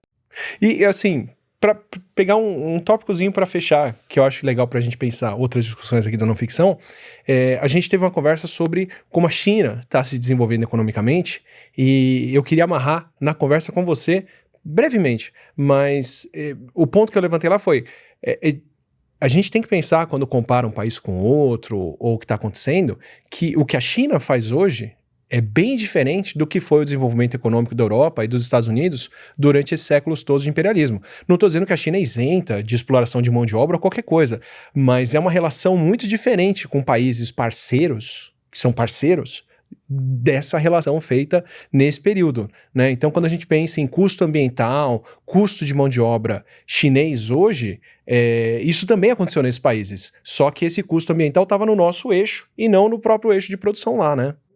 Perfeito. É até o argumento, tem um argumento interessante de um historiador americano, um sujeito chamado Kenneth Pomeranz. Não sei se você já passou por ele em algum momento. É um livro chamado A Grande Divergência. E o ponto central dele é uma comparação entre Inglaterra e partes da China, né? Às vésperas ali, virada do 18 para o 19, parecia que a China poderia fazer uma revolução industrial também, né? Digamos, você tinha todas as características que você encontrava na Europa ali, mercados altamente dinâmicos, ciência, Instituições. estava tudo ali, você encontrava tudo aquilo ali, né?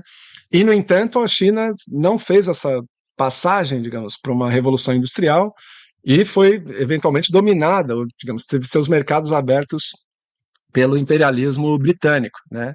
E ele vai argumentar, pô, se é tudo igual, qual que foi o diferencial, né, que levou à ascensão britânica? Ele vai falar, bom, a primeira coisa é que os britânicos tinham reservas gigantescas de carvão mineral, né? Então tem uma dimensão um pouco fortuita dessa divergência, que é o fato de que eles tinham muito carvão mineral que permitiu a transição para combustíveis fósseis.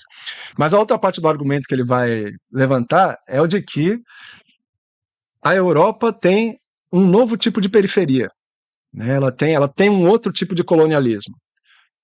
A China tinha suas periferias também. Então você tinha lá zonas manufatureiras bem desenvolvidas que pegavam algodão cru de outras partes de dentro da própria China, digamos. Então você tinha uma periferia interna, mas que ainda assim não era uma periferia inserida nesse tipo de relação colonial. Então, muitas vezes, essa própria periferia produtora de algodão, ela mesmo passava a se manufaturar, digamos, passava a desenvolver uma indústria de algodão, etc, etc. Enquanto a Europa não, assim, a relação colonial permitiu que as periferias permanecessem periféricas, permanecessem produzindo o algodão cru, né? Ou seja, isso que você falou, isso se manifesta até hoje, né? Quer dizer, não tem uma história imperial nesses termos, esse colonialismo europeu que de fato, por isso que ele vai falar, aqui a gente tem uma periferia de um novo tipo. O que os europeus estão fazendo na América, e aí vão fazer em outras partes do mundo posteriormente, é um imperialismo de outro tipo, né? Estão criando periferias de um novo tipo que permitem que elas permaneçam periféricas. E isso é crucial para a própria Revolução Industrial. E aí é uma questão, inclusive, ecológica. Quer dizer, seria possível para a Grã-Bretanha fazer a sua Revolução Industrial em termos de recursos ambientais, né? Quer dizer, fechada em si mesma? Impossível, né? Quer dizer, não só os alimentos para a sua própria classe trabalhadora tem que vir de outro lugar, mas as próprias matérias-primas, né? Pô, o algodão. O algodão precisa vir de algum outro lugar. E ele está vindo, em determinado momento, aqui, do Brasil, né? O algodão está sendo produzido aqui no norte do Brasil, com africanos escravizados, ou seja, os efeitos ambientais da própria industrialização, do próprio desenvolvimento, sendo sentidos alhures em outros lugares. Nesse sentido, o colonialismo é um componente fundamental dessa história do desenvolvimento, né? E aí você tem toda a razão. Pode ser, sei lá, não sabemos, né? Não tem uma bola de cristal para saber qual vai ser a reconfiguração do sistema agora. Claros sinais de reconfiguração, essa ascensão chinesa, ascensão asiática, na verdade, já desde do século passado, né? Mas não dão sinais de que vão construir impérios nos termos construídos pelos europeus ao longo da era moderna. Uhum. Né? Eu E concordo contigo historicamente nesse abriram ponto. mão de fazer isso em mais de um momento, né? Em mais de uma ocasião, exato. Tem uma tradição, enfim, muito distinta. Né? Tem uma história de longa duração da China, de fato, que é pouco compreendida. Então, às vezes as pessoas, eu concordo contigo, às vezes faz-se tábula rasa. Né? Ah, não, é a expansão chinesa, claro, assim, para uma população, a América Latina está sendo transformada também por essa ascensão chinesa, né? Mineração, exploração de metais, enfim, tudo isso está ali. Mas não sei, os caminhos, o que pode vir a partir daí, de fato, né? Para essas populações, é claro, pode ser que, né, os efeitos são sentidos igualmente, e a gente tem que lutar para que isso seja mudado, seja transformado. Mas, de fato, eu acho que tem algo maior aí que precisa ser melhor avaliado quando a gente entra nessas discussões, né? Eu acho que tem algo distinto mesmo para, enfim, se pensar aí. Né? São histórias distintas, eu acho, que a gente precisa sempre ter em mente ao fazer essas avaliações hoje. Obrigado. Acho que é isso, assim, eu tô felicíssimo, porque eu tô na conversa em que eu sou a pipa e você tá puxando a corda o tempo todo falando, ó, isso aqui faz sentido, isso aqui não, isso aqui se ancora, tem essas críticas. Para mim, a interação dos sonhos não ficção que é poder trazer as agonias, mas ancorá-las com quem conhece, estuda, entende de onde a coisa vem. Legal. E para ancorar uma outra pergunta, então, quanto desse follow the money, quanto desse novo olhar de reinterpretar as relações, ver como a coisa foi construída, a gente consegue fazer no Brasil? Porque o que você fala sobre reconstruir na Inglaterra quem enriqueceu em cima da escravidão, a gente tem um registro apagado aqui no Brasil propositalmente desse processo, né? Tem uma pontinha aqui no Não Ficção, para quem quiser ver isso, com o Ricardo Costa Oliveira, em que a gente fala sobre as tradicionais famílias brasileiras, que ele dá por sobrenomes, por regiões, como a gente consegue ancorar muita coisa do Brasil presente nesse legado histórico, que nem é tão longo assim, né? Você vai ver na Europa, na Itália de hoje, as famílias mais ricas de Veneza de 500 anos atrás são as mesmas hoje. Então, assim, a riqueza familiar lá é mais longa do que a história do Brasil. Brasil hoje, moderno, né? Sim. Pós-europeus. Algumas Então, delas assim, se projetam até para cá, né? Família Dória, por exemplo. Então, exatamente. Quanto disso... Porque a gente conversou... Você falou bastante Inglaterra, Américas... Sim. Quanto Sim. disso dá ou não dá para fazer aqui no Brasil? Ou já aproveita e leva a gente para uma bibliografia, ou porque a gente pode ler, ou como a gente pode se informar mais para olhar com esse olhar até internamente no Brasil? Perfeito. Bom, o Brasil, de fato, é complicado, mas há iniciativas bem interessantes nos últimos tempos, né? Mas diria que é bem incipiente. Sempre que eu divulgo essa coisa do Legacies of British Slave Ownership, né? Os legados da escravidão britânica, imediatamente essa é a primeira reação. E sempre foi a minha primeira reação também. Falei, putz, precisamos fazer um negócio desse para o Brasil, né? Talvez para o Brasil seja um negócio tão assim maciço, né? Tão central, que acho que é até por isso que a gente não reflete sobre. Assim, é um negócio absolutamente onipresente, né? E É vai um ser peixe que nunca se onipresente. perguntou como é que é a água, né? Exato. Mas assim, e tem uma dimensão também que é o lugar de Portugal. Esse ponto, acho que é até um pouco mais simples. Eu estou envolvido num projeto aí com 3 historiadores europeus. Um deles foi um dos que fez essa coisa lá para o British Slave Ownership na Inglaterra.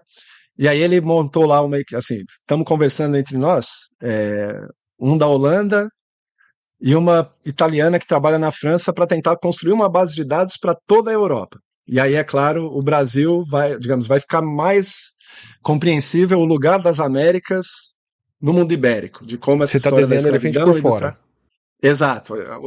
A pesquisa é construir uma base de dados dos grandes traficantes. Então, isso que eu te falei, de como o Conde de Ferreira, por exemplo, investiu lá em centenas de escolas públicas, Santa Casa, hospital, esse tipo de coisa. Né? Tem vários banqueiros, por exemplo, que lucram, né? Vêm para Cuba, voltam para Barcelona, fundam grandes bancos que estão lá até hoje. Né?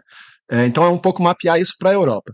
Para o próprio Brasil, vira e mexe a gente recebe sinais disso, né? Assim, da centralidade que a gente nem reflete. Só pensar de quando o Museu Nacional pegou fogo. Né? Não sei se você lembra, a construção tinha sido um presente de um grande traficante de escravizados para o rei de Portugal. Ela era uma casa Elias, não vou lembrar o nome do grande traficante agora, mas ele foi um presente de um grande traficante. O próprio Museu da República, lá no Catete, ele é uma construção de um traficante, Barão de Nova Friburgo. Né? Então, se a gente começar a mapear essas coisas, a gente vai ver que está por toda parte, né? Está por todo lado mesmo. Mas a gente ainda não tem um exercício, e tem algumas dificuldades, porque assim, no caso lá dos britânicos, teve facilitou muito o fato de que eles pagaram essas indenizações, né? Eles pagaram essas indenizações para os senhores de escravizados. Aqui no Brasil, tem uma história famosa de que o Rui Barbosa queimou boa parte da documentação sobre a escravidão para evitar que senhores de escravos pedissem indenizações, né? Foi até por um motivo nobre, digamos assim, que ele fez isso.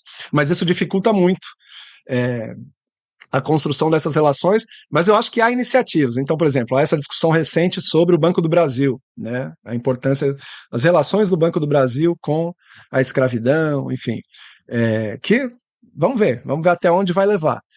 Se é possível construir uma base de dados nos termos dessas que a gente está construindo lá em relação a esses países europeus, é algo que permanece por ser visto. Mas eu acho que há iniciativas, assim, há muita gente, né? Assim, o campo de estudos sobre escravidão no Brasil é um negócio muito grande e em expansão permanente, né?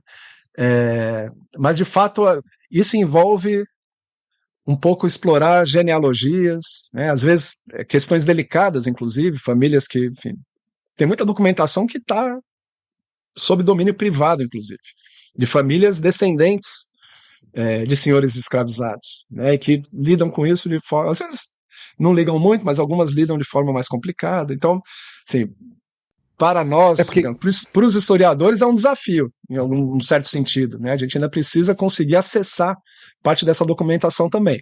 Mas há sinais, eu acho, para a gente, né, conseguir apreender cada vez melhor a centralidade dessa história para o desenvolvimento do próprio Brasil. Né? Pelo menos, assim, é óbvio, é isso que eu falei, né? Ela é onipresente, me parece, ela é parte absolutamente central da nossa história, mas fazer esse tipo de investigação dá uma concretude distinta, né? Saber que, você passa ali na frente do Museu da República e fala, isso aqui era de um comerciante de escravizados, né? Isso aqui vai dando uma forma distinta de olhar para a própria cidade. Eu acho que é importante, a gente precisa fazer, de fato, mais disso, né? E sintetizar, enfim. Mas é desafiador, na verdade, diria que é ainda muito fragmentário. Eu fiquei com essa impressão fazendo um roteiro sobre o que os bilionários não contam, que é como todos eles estão se preparando para o colapso da sociedade. E com preparações específicas para formas de colapso que eles publicamente falam que não acontecem, mas no privado estão gastando bilhões aí para se prevenir daquilo. Então, desde o cara que é dono de empresa de internet, preocupado com a revolta popular acontecendo na internet dentro da empresa dele. Então, assim, e aí me parece que, eu, olhando de fora como alguém que está muito distante de um bilionário, me parece que rola uma dor na consciência de que aquilo é um problema, mas que é canalizada, vamos lucrar mais com isso. Mas a dor na consciência tá lá, se existir uma consciência ali. E me parece isso aqui no Brasil, que, tipo, tem um quê ali no inconsciente coletivo de que foi uma merda muito grande, sabe? Uhum. Como, por exemplo, não quero dizer que isso é o que acontece sempre para todo mundo, mas você vê uma mentalidade da galera falando que tem que ter armas, mas que ao mesmo tempo não estariam muito felizes ou muito à vontade se quem estivesse se armando fosse preto pobre. Sim. Então, o cara quer ter arma para se proteger. Claro. Mas, sabe? Então, assim, tá ali. Não é explicitado, não é verbalizado, às vezes a pessoa nem se dá conta disso, mas você vê tipo, então, legal, a gente olha pra fora e fala, caramba, olha o que o inglês, né, a mansão que o cara construiu escravizando. Mas tudo aqui atrás, será que não veio disso? Então acho que a gente tem essa dificuldade de se assumir, de assumir o volume e o quanto da sociedade brasileira toda, em grandíssima parte aqui vem disso, né? Não, total. Se manifesta, inclusive, para voltar, você debateu com a Inaê há pouco tempo, né? Mas se reflete inclusive naquele famoso dado, não lembro quais que eram as porcentagens, mas sei lá, 90% da população brasileira acredita que existe racismo no Brasil e 95% acha que não é racista, né? Ou seja, uma dissociação radical da própria realidade, né? Então, a própria discussão sobre escravidão, ela é complicada no Brasil por isso também, né? Por essa ideia de que não somos racistas. Então, pô, não tem um legado, não tem uma coisa a ser enfrentada relacionada a essa centralidade dessa história para a nossa própria formação. É como se a gente já tivesse resolvido esse problema. Pô, aboliu a escravidão, o legado A que gente até poderia paga um ser salário o bom pro jogador de futebol? Olha lá. Exato, né? Tem ascensão social aí, etc. Evita se debater nesses termos também por isso, eu acho. E há uma certa dificuldade de, como eu disse, ainda precisa, não sei nem se existe, né? Se existe de fato essa documentação mais sólida. Como eu disse, teve muita coisa que foi queimada. Mas parte das famílias que retém esse controle também enfim, não sei se sentiriam tão à vontade. Se é que, enfim, como eu disse, é tudo muito. Estou especulando um pouco aqui também, né? Mas é um sonho, pô. Sempre que eu começo a mexer nessa coisa nessas bases de dados, eu uso muito em sala de aula, né? E, pô, você vê as possibilidades, essa coisa de poder rastrear, ver os bairros, onde estão as casas, etc. Putz, quando que a gente vai ter uma coisa assim para o Brasil, né? Mas a gente só consegue pegando né, ir lá no Instituto dos Pretos Novos, não sei se você já teve a oportunidade de visitar aqui no Rio de Janeiro, né? É um negócio, assim, impressionante. O Eric Williams, nesse livro aqui, ele comenta em determinado momento, fala assim, não, as casas de Liverpool eram construídas com o sangue e os ossos dos escravizados africanos, falando no sentido metafórico, né? Uhum. Mas ali é literalmente construído. Os ossos dos africanos estão na parede. Eles foram... Oi? Não sei se ali foi uma... Não, sou ignorante, me situa. Não, quando você tiver a oportunidade, vale muito a pena visitar, assim, é um dos... Eu visitei vários já, museus da escravidão, memoriais relacionados à escravidão, para mim nenhum é tão, assim, impactante quanto o Instituto dos Pretos Novos, que eu não sei se você acompanhou a história, na época foi uma família que estava fazendo uma reforma em casa e começou a encontrar ossadas, aqui no centro do Rio de Janeiro, na Gamboa, né, começou a encontrar ossadas, enfim, chamou pesquisadores, aí descobriram ali que era um cemitério, o cemitério dos Pretos Novos, por isso que se chama Instituto dos Pretos Novos, né? Então, assim, vários africanos escravizados que morriam durante a travessia, ou pouco depois da travessia, no período que eles estavam ali de quarentena, eram enterrados ali mesmo, né?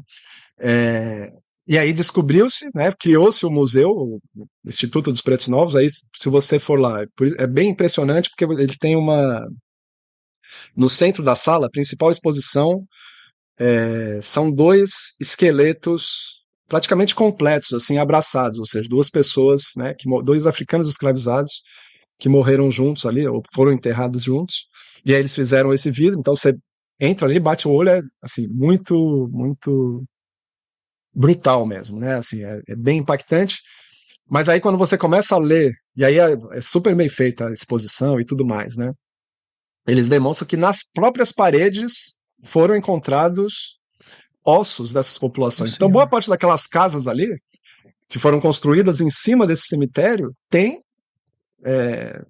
restos humanos, né? Tem, enfim, literalmente, aquilo que o Eric Williams falou em termos metafóricos para Liverpool, aqui ela é uma realidade concreta, né? Quer dizer, é literalmente parte da construção do Brasil, né? Em termos literais mesmo. Esses indivíduos estão, inclusive, nas paredes de alguns lugares, como ali do bairro da Gamboa. Então, por isso que é um negócio muito onipresente, né? Muito onipresente. Enfim, enfrenta alguns dilemas distintos ou debates distintos do que os britânicos, por exemplo, têm que enfrentar. Mas a gente precisa, de fato, enfrentar cada vez mais. E que bom que estamos, na verdade, estamos enfrentando esses debates, né? Cada vez mais. E isso acho que enfim, excelente.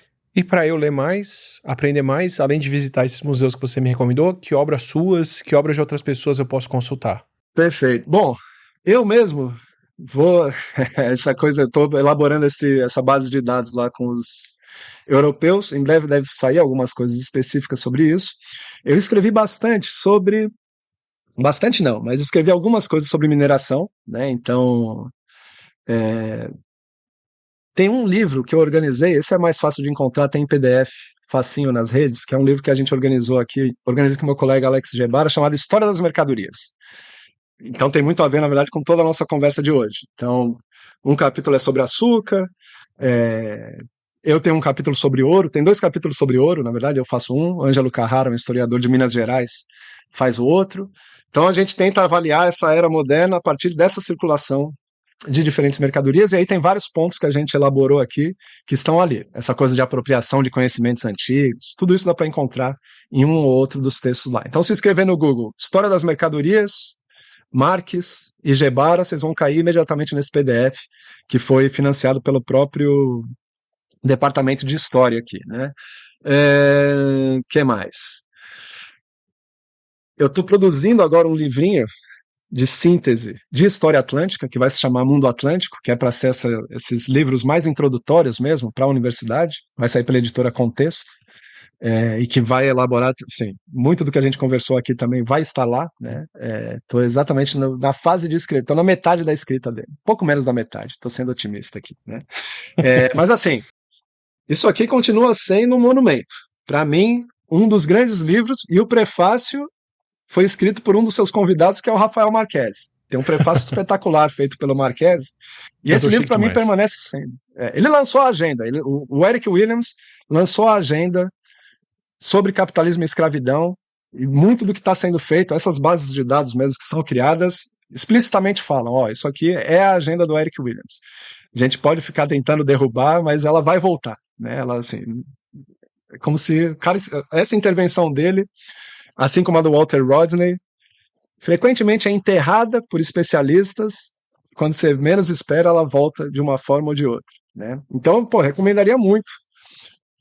O Eric Williams tem essa edição aqui pela Companhia das Letras, muito boa, e, enfim, tem uma porção de coisas aí que a gente posso ficar muito tempo aqui recomendando outras coisas.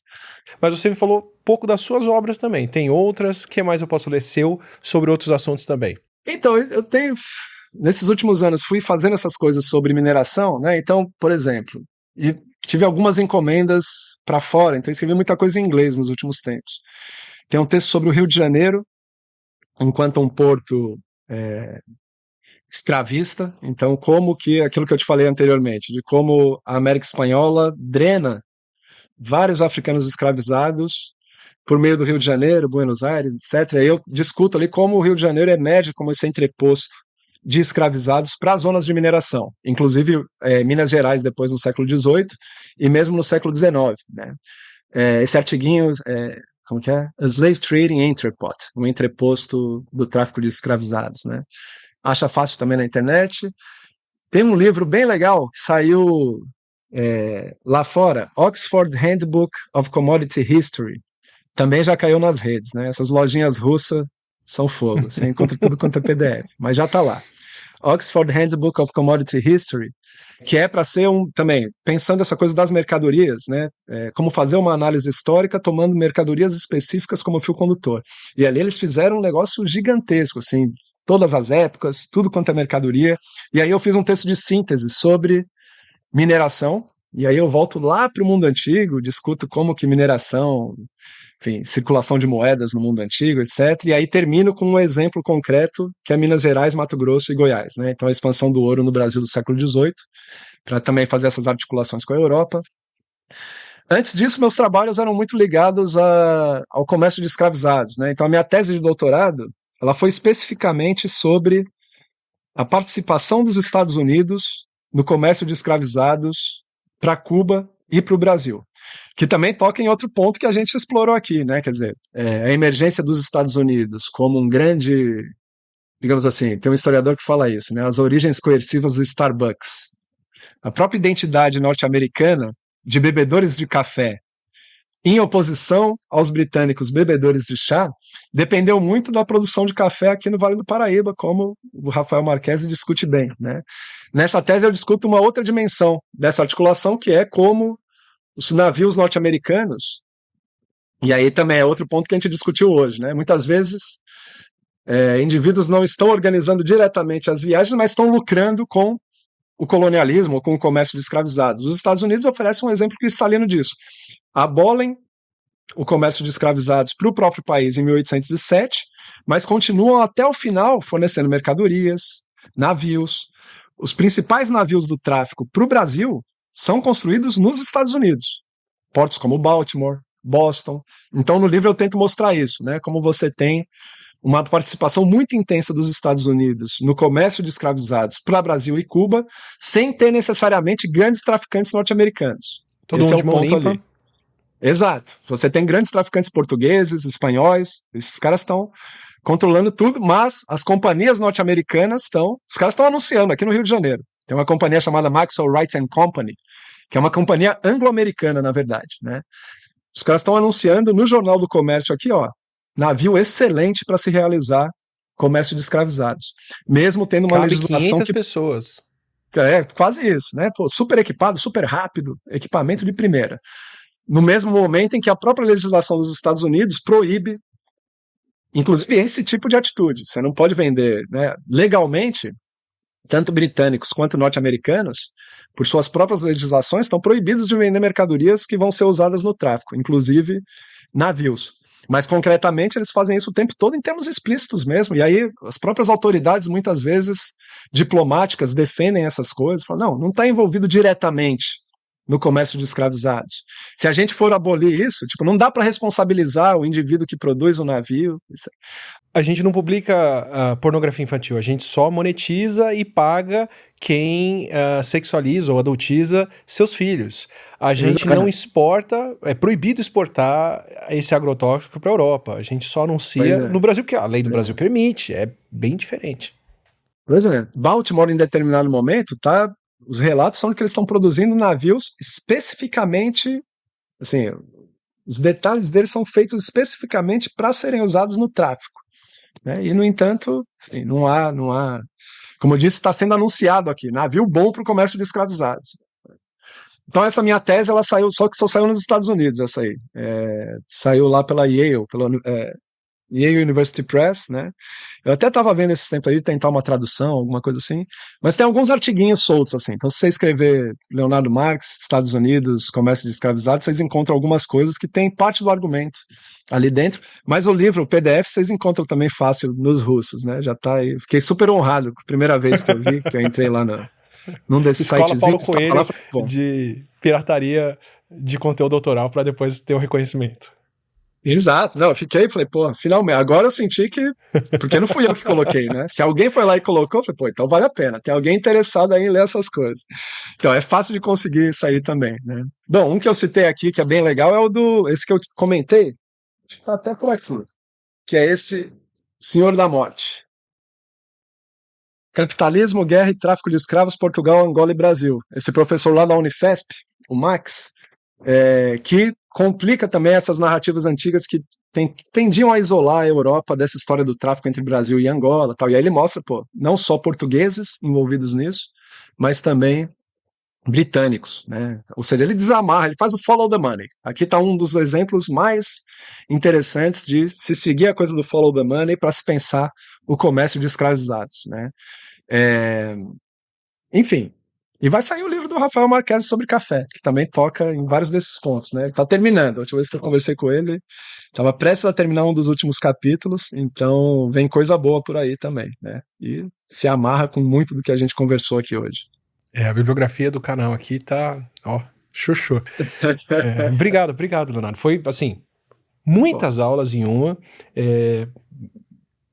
Tô felicíssimo com a escolha de convidado, porque é uma delícia poder navegar por tanta coisa diferente, com tanta propriedade e com esse tema fresco. Acho que é uma barra muito legal do que eu espero ter no podcast aqui regularmente e um privilégio, de novo, poder ter uma aula dessa e compartilhar com todo mundo aqui. Espero que mais gente aprecie. Eu fico super honrado aí, Átila, com o convite. Para mim, enfim, uma grande felicidade também participar aqui. Espero que a gente continue conversando aí também. Fantástico, fantástico.